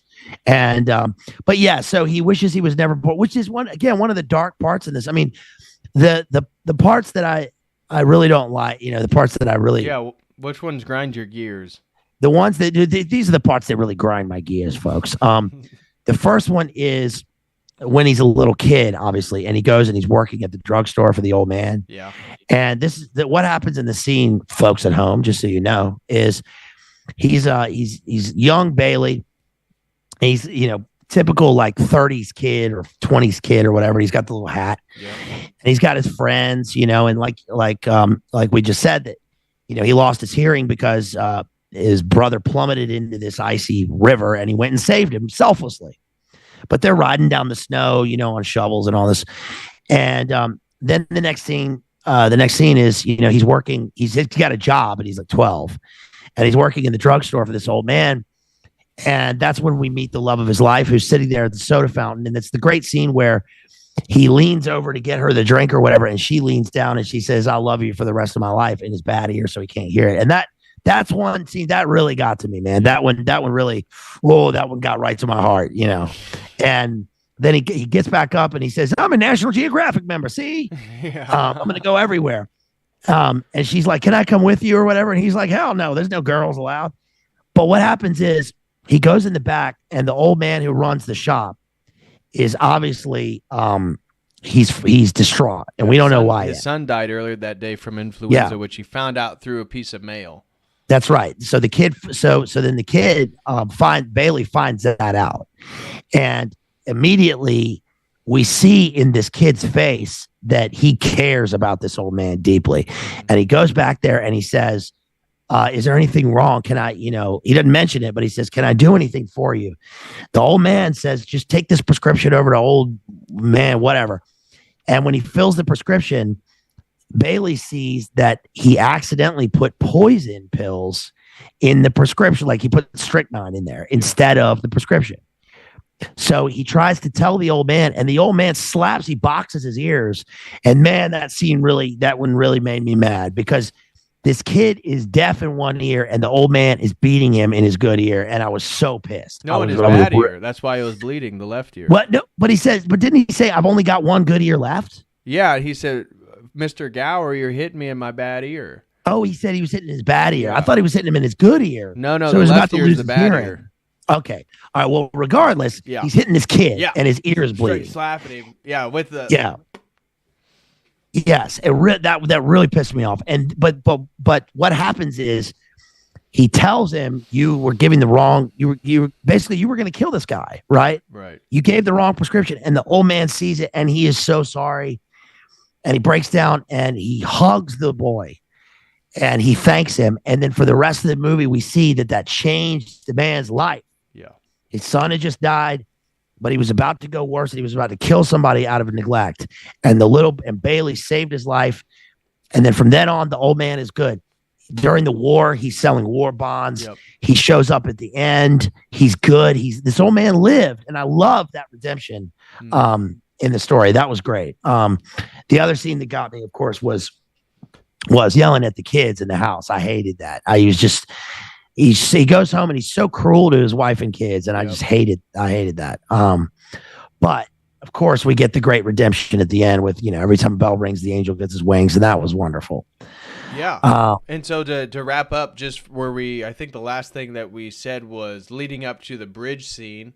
So as you said, Angel jumps in, Bailey goes after him, wishes that he was born. Everything you just said about reliving basically what the world would look like without him. Of course, his kids don't exist. Mary isn't his wife. She's an old maid. His mother runs and she was an old maid, wasn't she? They did a good job of that. Yeah. She's just like, she's a lonely librarian lady who never got married. And so eventually he's going crazy because he's going to people to try to find his identity, which that's the thing is he's reaching his wallet. He has no ID. George Bailey doesn't exist, and he's grabbing people trying to find his identity. Isn't there? Going crazy. Tells. Then he goes back to where he was getting ready to commit suicide the first time, and starts praying to God again that just bring, give me back my life. And you see it start to snow again, so he moves out of fantasy world back into real world. And Bert, the officer, right? Yeah, He Bert. shows up and thinking that he was going to have to like sucker punch him because he didn't know who he was previously in this fantasy world where he didn't exist.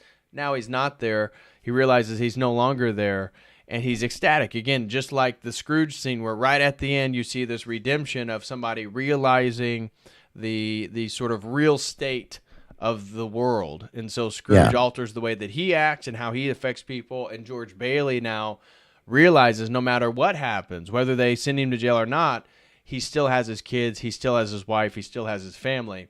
And realizing that the only thing that is important in his relationships, he goes back to home, and then people start bringing his wife. So he can't find his wife. He goes home, he sees the people there to collect their money, the $8,000 he didn't have that Potter had, and that there's somebody there to basically to arrest him. And he goes there, gives his kids hugs, calling for Mary. Mary then comes through the front door with money, telling him, look, I went and found, again, the devoted wife, went and found everybody who knows you and you've loaned money to, and they have some money to give you. And they start piling it up on the table. And then, again, Sam Wainwright, the guy who wanted his wife, Mary, who's now remarried, sends like $20,000. And so he ends up with tons and tons of money, way more money to pay off the business. And he has all his children, he has his family, and now he reappreciates the relationships, and seeing that the relationships through that little business, building and loan, that was, like you said, Mr. Potter's the businessman. That business was never really about the business, it was about the relationships. And so then the movie ends by showing that the business that Potter didn't own, the one that's really just about relationships, is that's all that really is important. And that's why then George is wealthier than Potter. And that's why, just like Scrooge wasn't wealthy, there's nobody to give anything to, nobody cares, but George Bailey is wealthier.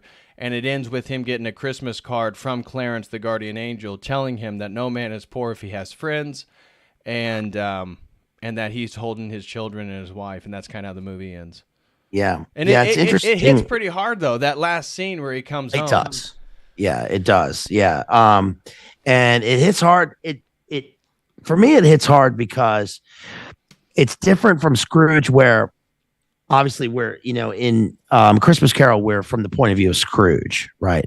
Whereas this is about George Bailey. So this, in a sense, this is about Bob Cratchit, right? Yep. This is like from the view of Bob Cratchit. Yeah. And the Bob Cratchit Bailey character like does everything for other people, but part of the conflict is that although he does everything for everyone else and not for himself, he's never satisfied with it, and he sort of takes this as a burden instead of being thankful or rejoicing in it. Yeah, in a way, that's the flip, because you're talking about how Mary wants George to become a man.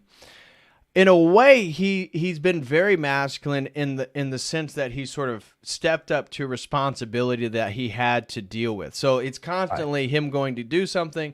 At the same time, when it came to Mary and the relationship, like totally not masculine.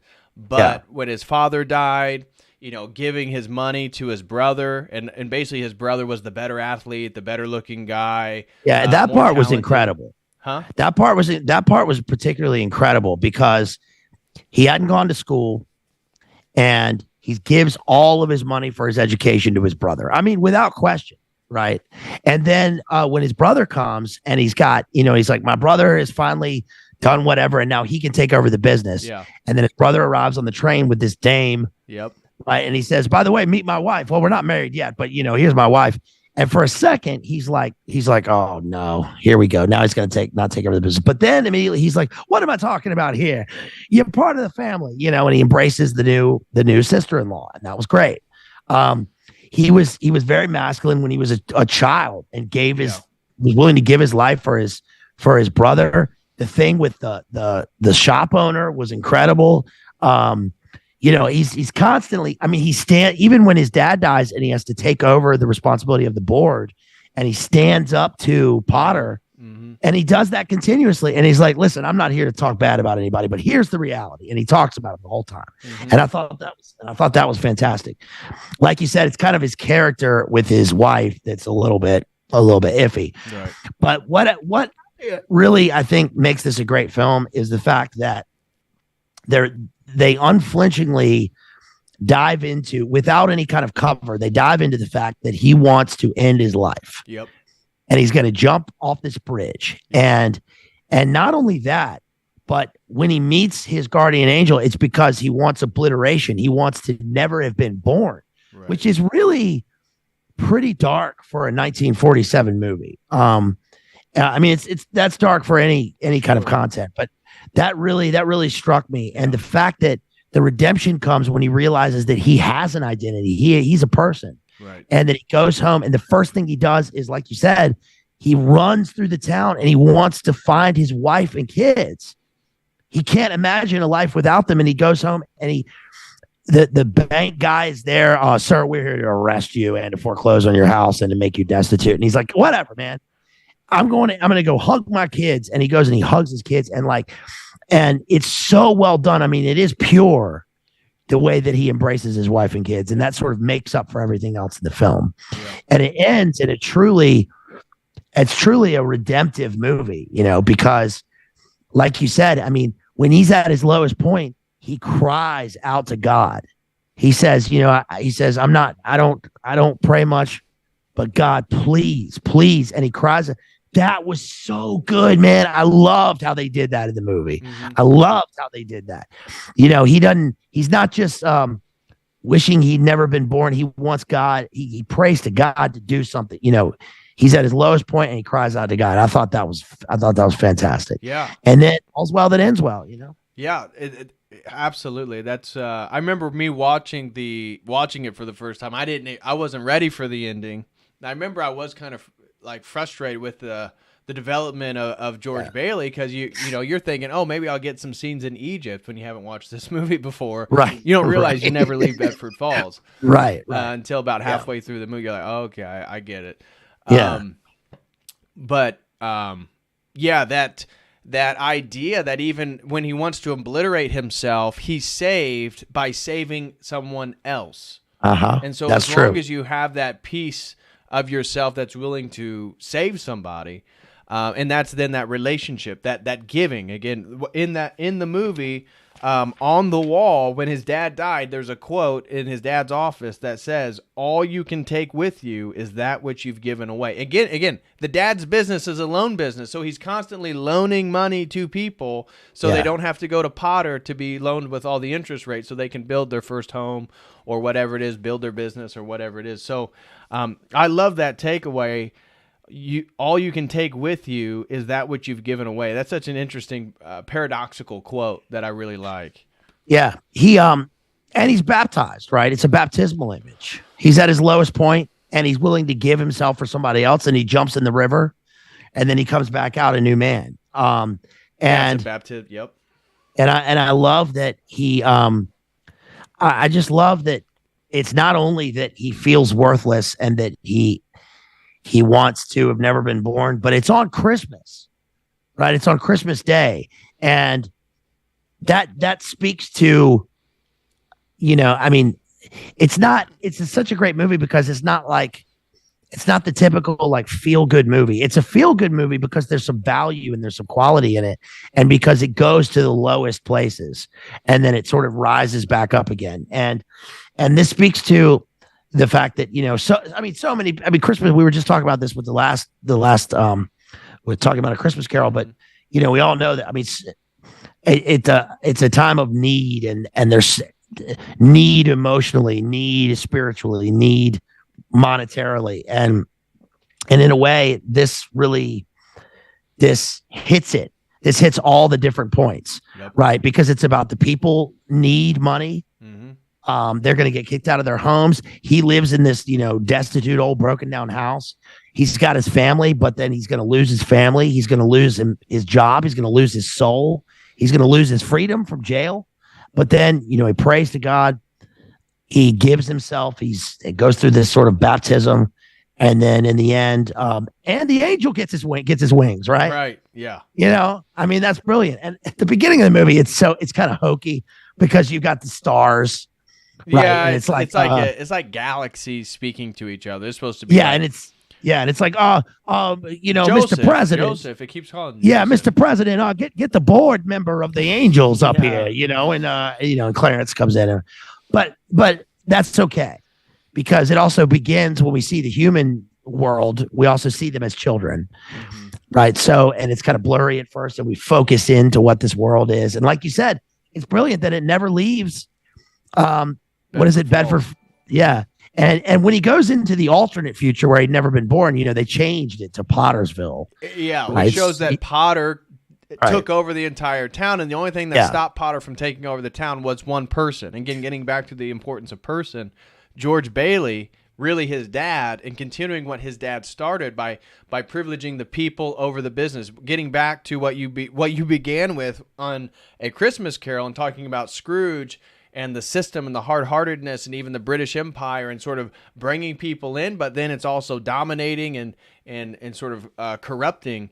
We see the same thing, that it's George's dad, and then that leads into George carrying on this legacy, this business of caring more about the people and the community as opposed to the bottom line. And so, yeah, he doesn't make a ton of money. He makes enough to provide for his family, but the reputation and the friendships he has is worth more. Well, Mr. Potter, we don't hear much after the whole incidents in his office, but we can assume he went on doing exactly what he did. And that means lonely, in a wheelchair. Again, it's like the lack of physicality, right? He has no legs. He has no real agency in the world with other people. He's stuck in his wheelchair, making money, only concerned with the bottom line. Yeah, and notice that, by the way, when in the alternate present or future, when Potter had taken over the town, notice that the town has gone from small town America to a town full of strip clubs. Yep. And and juke joints or whatever. Everything's neon, but it's all drunk people hanging outside of the bar all fighting. Even the girl, remember, there's two girls. There's Donna Reed, and then there's the blonde girl who constantly has a thing for him.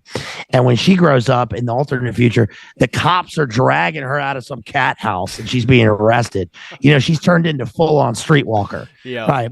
And that's when he like punches Bert the cop and then runs away. Yep. And so notice that, like, when Potter takes over and big business, and this guy who can't feel anything, he can't feel anything in his soul, he can't feel anything in his body, takes over. It's all about base pleasures and passions, and there's no value in the town.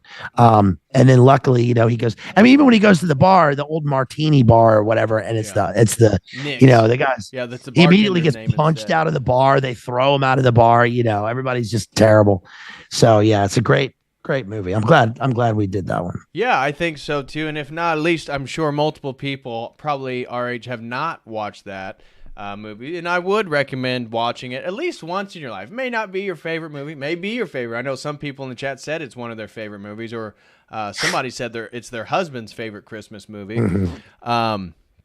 But it's a good one. It's one to certainly have, and it's certainly one that would be fun to show somebody for the first time as an adult, where they can sort of grasp the whole thing. Because that last scene definitely is a tearjerker for most people. So it'll hit you. Yeah, and this one, and even National Lampoon Christmas Vacation, both obviously take a cue from A Christmas Carol. Yep. But A Christmas Vacation is essentially the same story as It's a Wonderful Life in a number of ways. The guy's expecting his Christmas bonus, doesn't get it. But in the end, the big businessman, the Scrooge character, who is Brian Doyle Murray, learns that family is the most important thing, and they're all together on Christmas. And that's kind of the sort of Christmas spirit. The movie Scrooged is also great with Bill Murray, because it takes the Scrooge character and makes him a media mogul in the 80s. So, like, for instance, the Fanny character, who then was updated to what was her name, Sarah or whatever in the newer version. For him, it makes sense because it's like, I don't need to fall in love with this woman because I got a different woman every night because I'm a media mogul. Right. So none of these people matter. They're all peons. They're all small people. I guess if you were going to update it to now, you would have the Scrooge character be like a tech guy or something. Right. So I don't know where the redemption would be, but yeah, it would definitely be something like that. But Yeah, I'm sure they'll be coming up with some new Christmas or a new Christmas Carol remake in some way. Have you seen Bad week. Santa? Yeah, I've seen Bad Santa. Billy Bob Thornton. Yeah. I love that movie because I don't know if you're watching this and you haven't seen Bad Santa. I mean, it's just so depraved, right? He's just the most awful character, but it's funny. It's so funny. That is a funny movie for sure. Yeah. Guys, smash that like. And again, Merry Christmas to everybody here with us. I know some people are in Europe, so Merry Christmas Eve to you guys. And again, hope all of you enjoy your Christmas with your loved ones. Please smash that like. We're going to dive into some super chats. So if you can bear with us, we're going to go through those. The first super chat comes from our good friend, Rachel Wilson.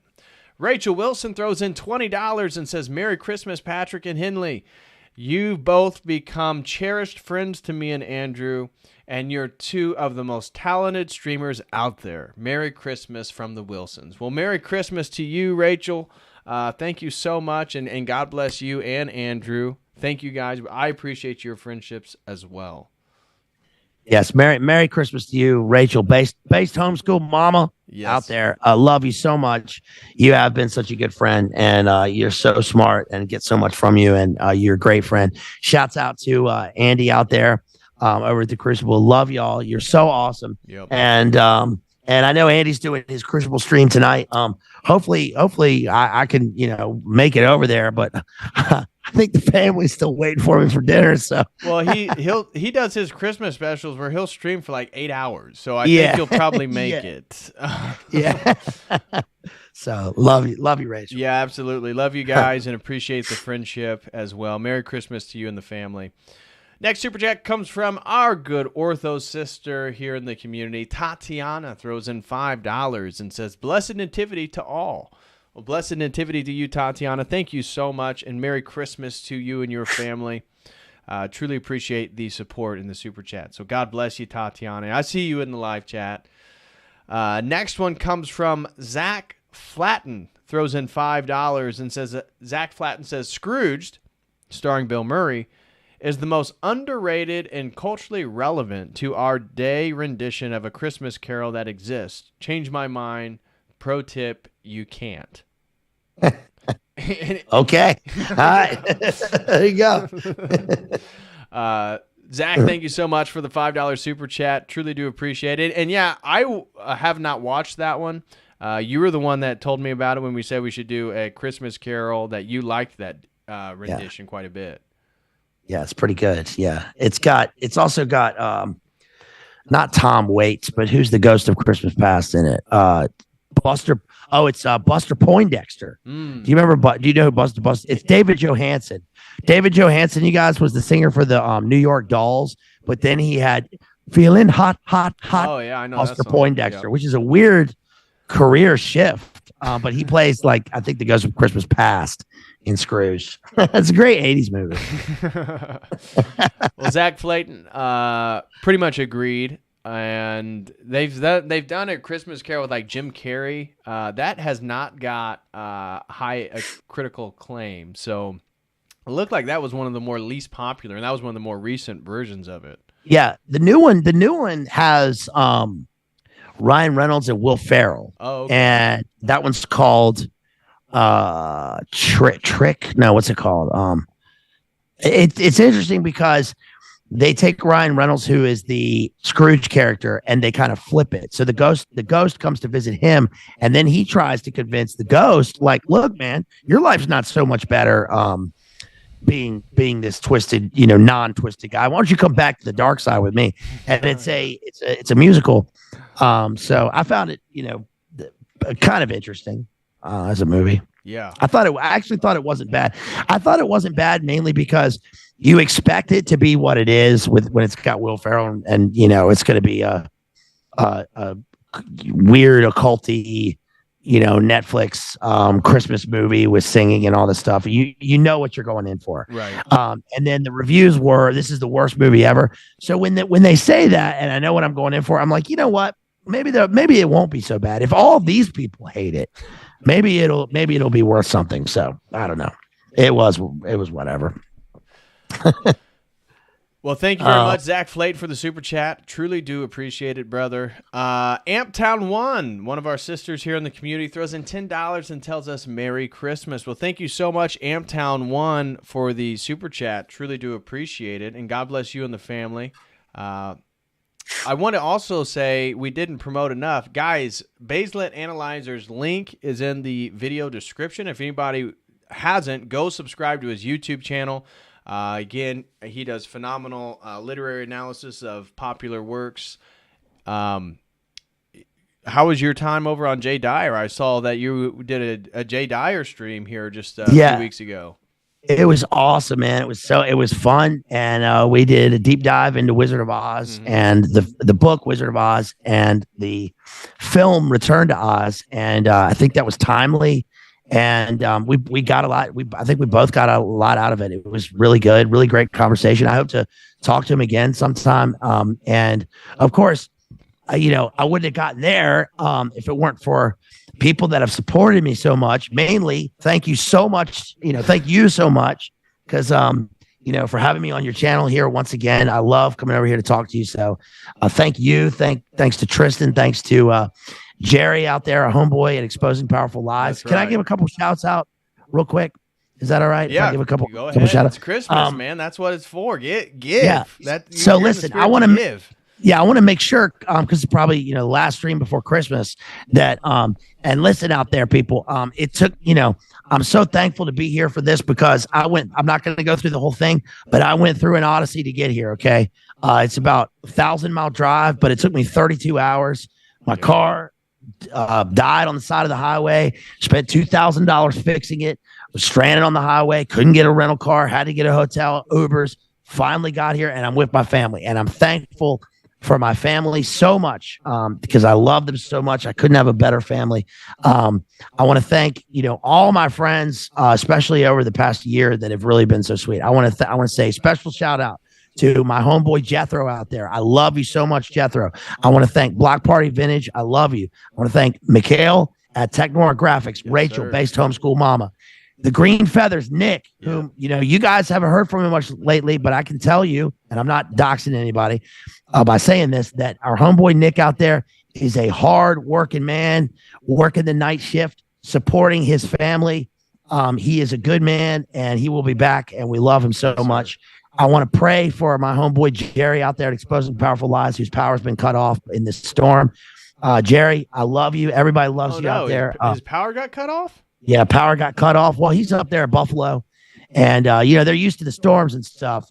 But let's just pray for Jerry. Whoa, our homeboy up there. Because I saw something in the live stream I was going about somebody's power. Maybe that was probably what they were talking about. Yeah. Okay. So well, God bless Jerry, you, Jerry. Stay safe, brother. Yeah, God bless you, Jerry. Thank you to Andy, BPF. Thank you to Tristan down there in Ecuador. I love you. Thank you to JD over at Jay's Analysis and Jamie.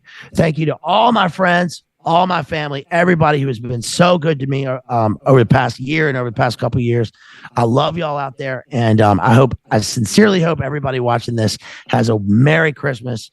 And thank God. I thank God for giving me life, for letting me be here and letting me be here with y'all and all the friendships that I've gotten. So thank you so much. Amen to that. That was phenomenal. I guess I'll do the same. Shout out to my parents.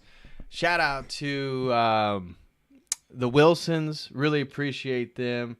Shout out to Dr. Mo. Good friend, an Orthodox brother.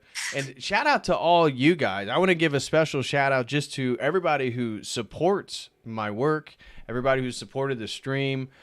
We just broke 15,000 about a week ago. So, it's, as to put out the type of content we put out along with Dyer, along with Tristan, It's a lot of research. It's a lot of preparation. These aren't like quick videos that you can just pump out. I mean, we pump out a ton of content. Your content, my content, Jay Dyer's content, Tristan's content. That's a lot of content that is quality that comes out fairly frequently, but it's not easy.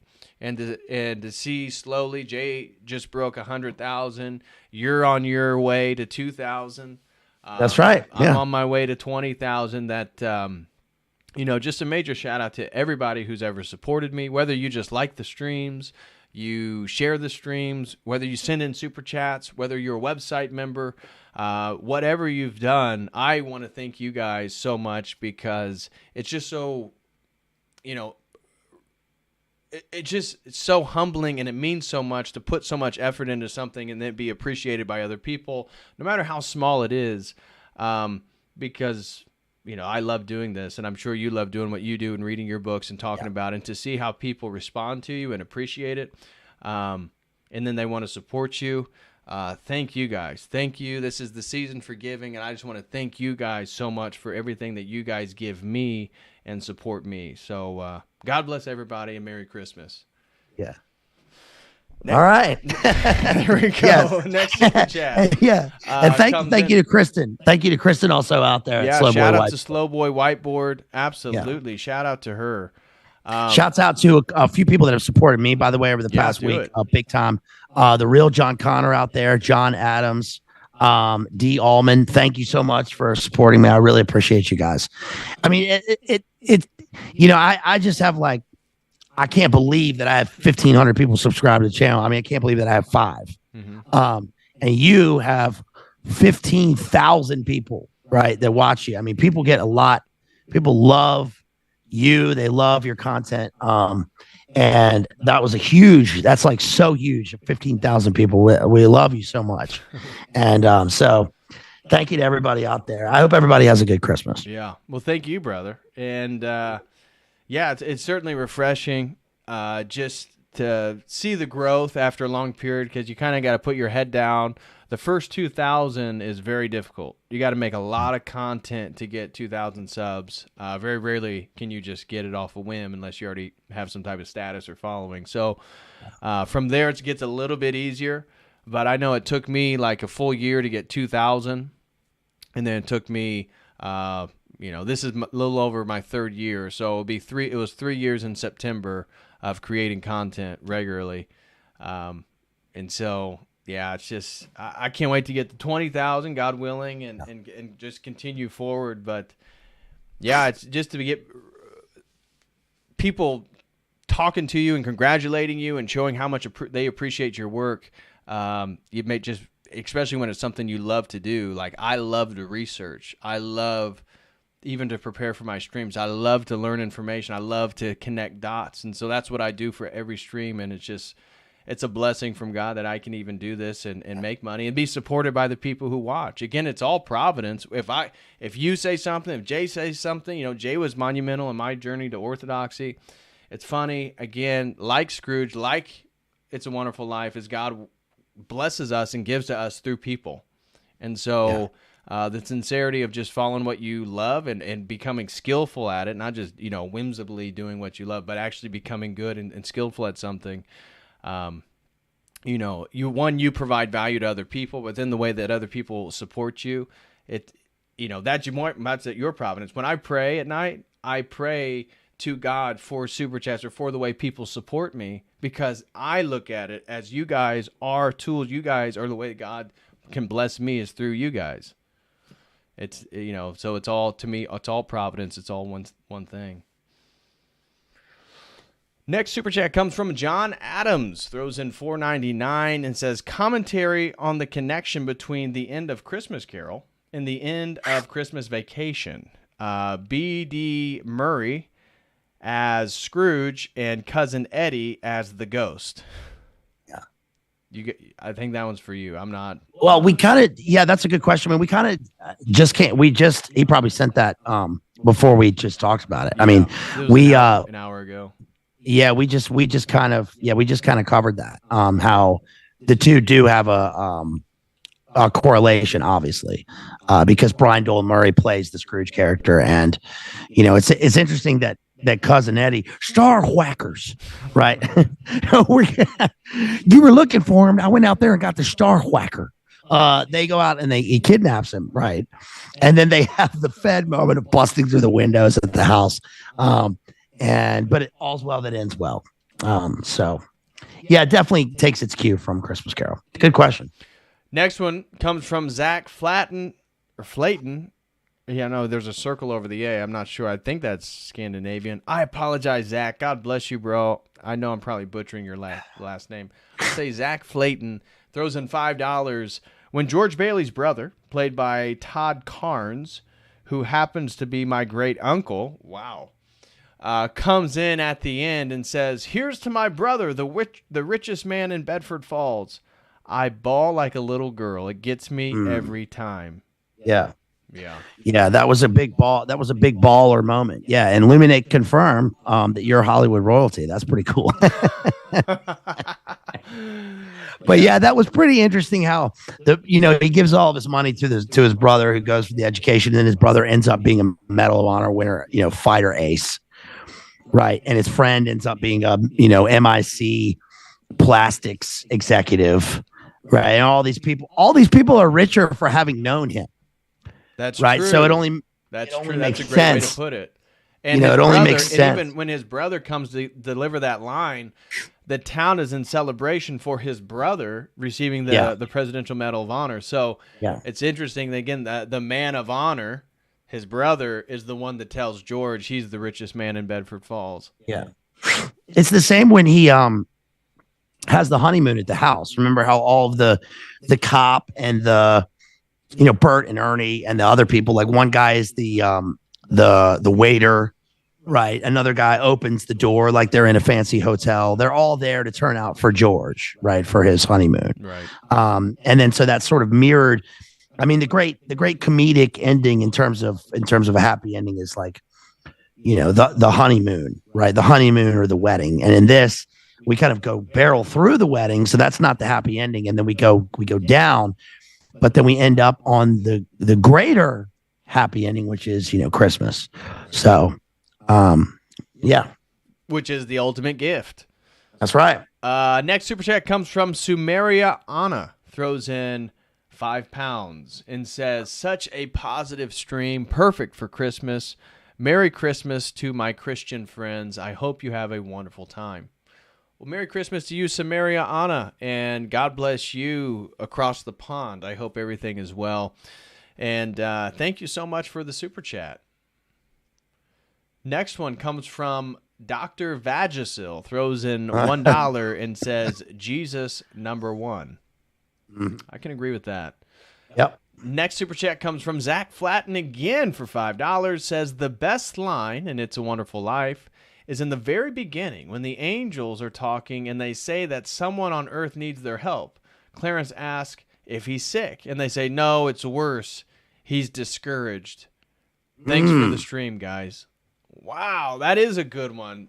Oh. Shout out to Zach Flatten. That's a great pickup, because I do exactly remember that, but I didn't grab it and hold on to it like that. But that is even better. No, it's not that he's sick. It's worse. He's discouraged. Yeah. Yeah, that's a great point. And despair. Despair is the worst of them all. Despair is a great sin too. Despair is the opposite of hope.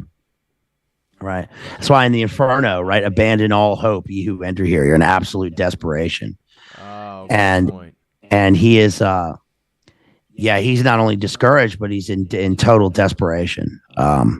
Which is interesting, because right at that moment when he's on the bridge because he's on the sort of bridge between life and death, right? Or between this world and the world that he's going to wish for. And then he goes lower, right? He dives into the water and like you said, he gives his life for someone else. Right. And that's what brings him out of it. And that's what Christmas is about too. That's right. Mm-hmm. Next super chat comes from Sabrina Fair, throws in $9.99 and says, "Consistent, fantastic content." Well, thank you so much, Sabrina. I really appreciate that. "I appreciate the lighter Christmas fare with story analysis. Happy Christmas. underrated channel by far. Well, thank you so much, Sabrina. I truly do appreciate that. And we had been talking about this. We had planned it for probably about a week and a half, 2 weeks to do to do a little Christmas something. And so I'm glad that you guys enjoyed it. And hopefully it's useful. And there's information you can share with other people or different takes. So thank you so much, Sabrina Fair, with the super chat. And God bless you and the family. Merry Christmas. And next one comes from Dr. Vagisil for $1. Says, Merry Christmas to you both and the actual Dr. Wilson. Don't read too many books and give yourselves stomach aches. Sorry to hear about your car and the reindeer attack, but thanks for the fellowship and family. Stay blessed and infection free. Dr. Vagisil. Thank you, Doc. That's good prescription. That's good. Next super chat comes from Amptown1, throws in $1 and says, wanted to make sure you saw that I said you were thirsty for Mary Bailey. Well, thank you very much, Amptown1. She is fine. Yeah, okay, I'm not gonna lie. Yeah, she is fine as heck. She is fine, that's for sure. Yeah. Well, Amptown1, thanks for the call out. Thirsty for Mary Bailey. I would love to have a wife like Mary Bailey, and I do have a girlfriend. And so, God willing, it will end in the same way. So we will see. But I appreciate for the call out there, Amptown1. But God bless you and Merry Christmas to you and your family. And then it looks like the last and final super chat is, again, Dr. Vagisil throws in $2 and says, if you are able to, may you enjoy the Valaspita sweet bread with the coin from the story of Saint Basil giving back all the villagers' stolen valuables back, miraculously baking them into bread. Absolutely. I probably butchered that. Vasilopita. Not familiar with it. But thank you so much, Dr. Vagisil, for the last super chat. And that's going to wrap up tonight's stream. I want to give a special shout out to Dr. Vagisil, Amptown1, Sabrina Fair. Thank you so much. Zach Flayton for the multiple super chats. Thank you so much, Zach. Sumeria Anna, thank you across the pond. God bless you. John Adams, and Tatiana and Rachel Wilson. That's going to wrap it up. Guys, thank you all so much. Merry Christmas to everyone. And I will be back sometime in the future, God willing. Not sure when that will be. Probably the day after Christmas, Subdeacon Mark will be on. So Subdeacon Mark absolutely will be on. We'll be going over this book, Byzantine Theology, which he'll be teaching a class on for free. So anybody can join that if you follow me on Telegram. It looks like we got one more super chat. Comes in from Tropus. Throws in $10 and says, appreciate you both. Merry Christmas. Well, thank you so much, Tropez, and Merry Christmas to you and your family as well. Truly do appreciate it. Truly do appreciate it. Thank you, brother. Bazed Lit Analyzer, God bless you and your family as well, man. I know that you guys don't always get together, and so you guys are together in Mississippi. Shout out to Hottie Toddy Ida for helping with the internet and, even providing you the space to perform as you're performing right now.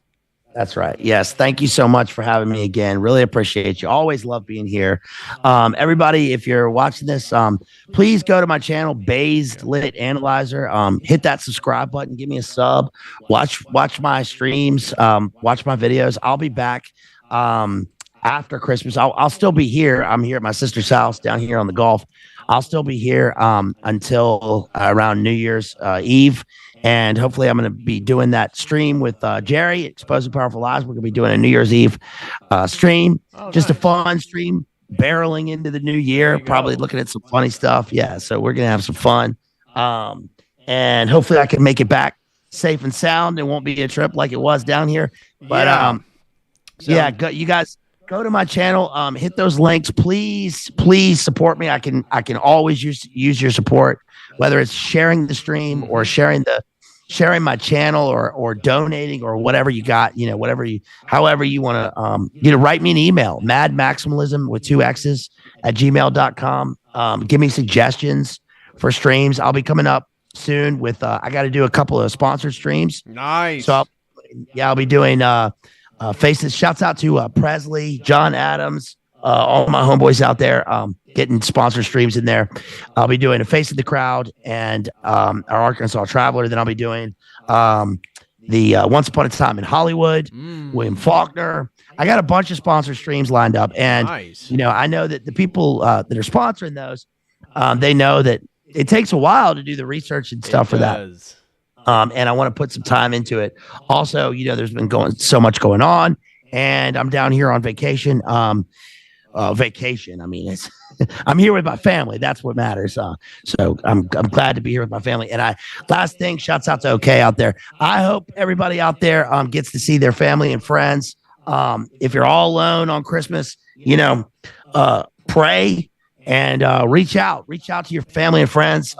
Drop me an email, do whatever, read a book, watch a movie, have some fun, chill. Right. So I love y'all, and thank you again so much for having me. Go to my channel, Bazed Lit Analyzer. Yeah, link is in the video description, so everybody can check that out right there. And do pray for our brother, because he has had some travel difficulties here recently. So him and his car haven't got along exactly. That's right. But I am rich in spirit, and I'm aware of that. I'm thankful. I'm thankful to God, and I'm thankful to my family and friends. You just got to keep on living. Right. Right. Yeah, you're talking about the sponsored streams. My latest sponsored stream that I will be preparing for is a breakdown on Atlantis and Lemuria. So I'll be doing a full deep dive into that. Haven't really dove into that topic, so that should be fun. But yes, the sponsored streams take quite a bit of time. You're reading entire books. I'm just collecting sources across the internet on a topic to sort of read up on, know everything about it that I can in a short period, but they do take a while. God bless you for your work, brother. Keep on doing it. God bless you and your family. Shout out to Hottie Toddy Ida. Yeah. And God bless everybody out there. Merry Christmas to you all. Enjoy it. Spend time with your families. And I will see you all the day after Christmas with Subdeacon Mark. Until then, as always, Merry Christmas. God bless. Peace. Merry Christmas.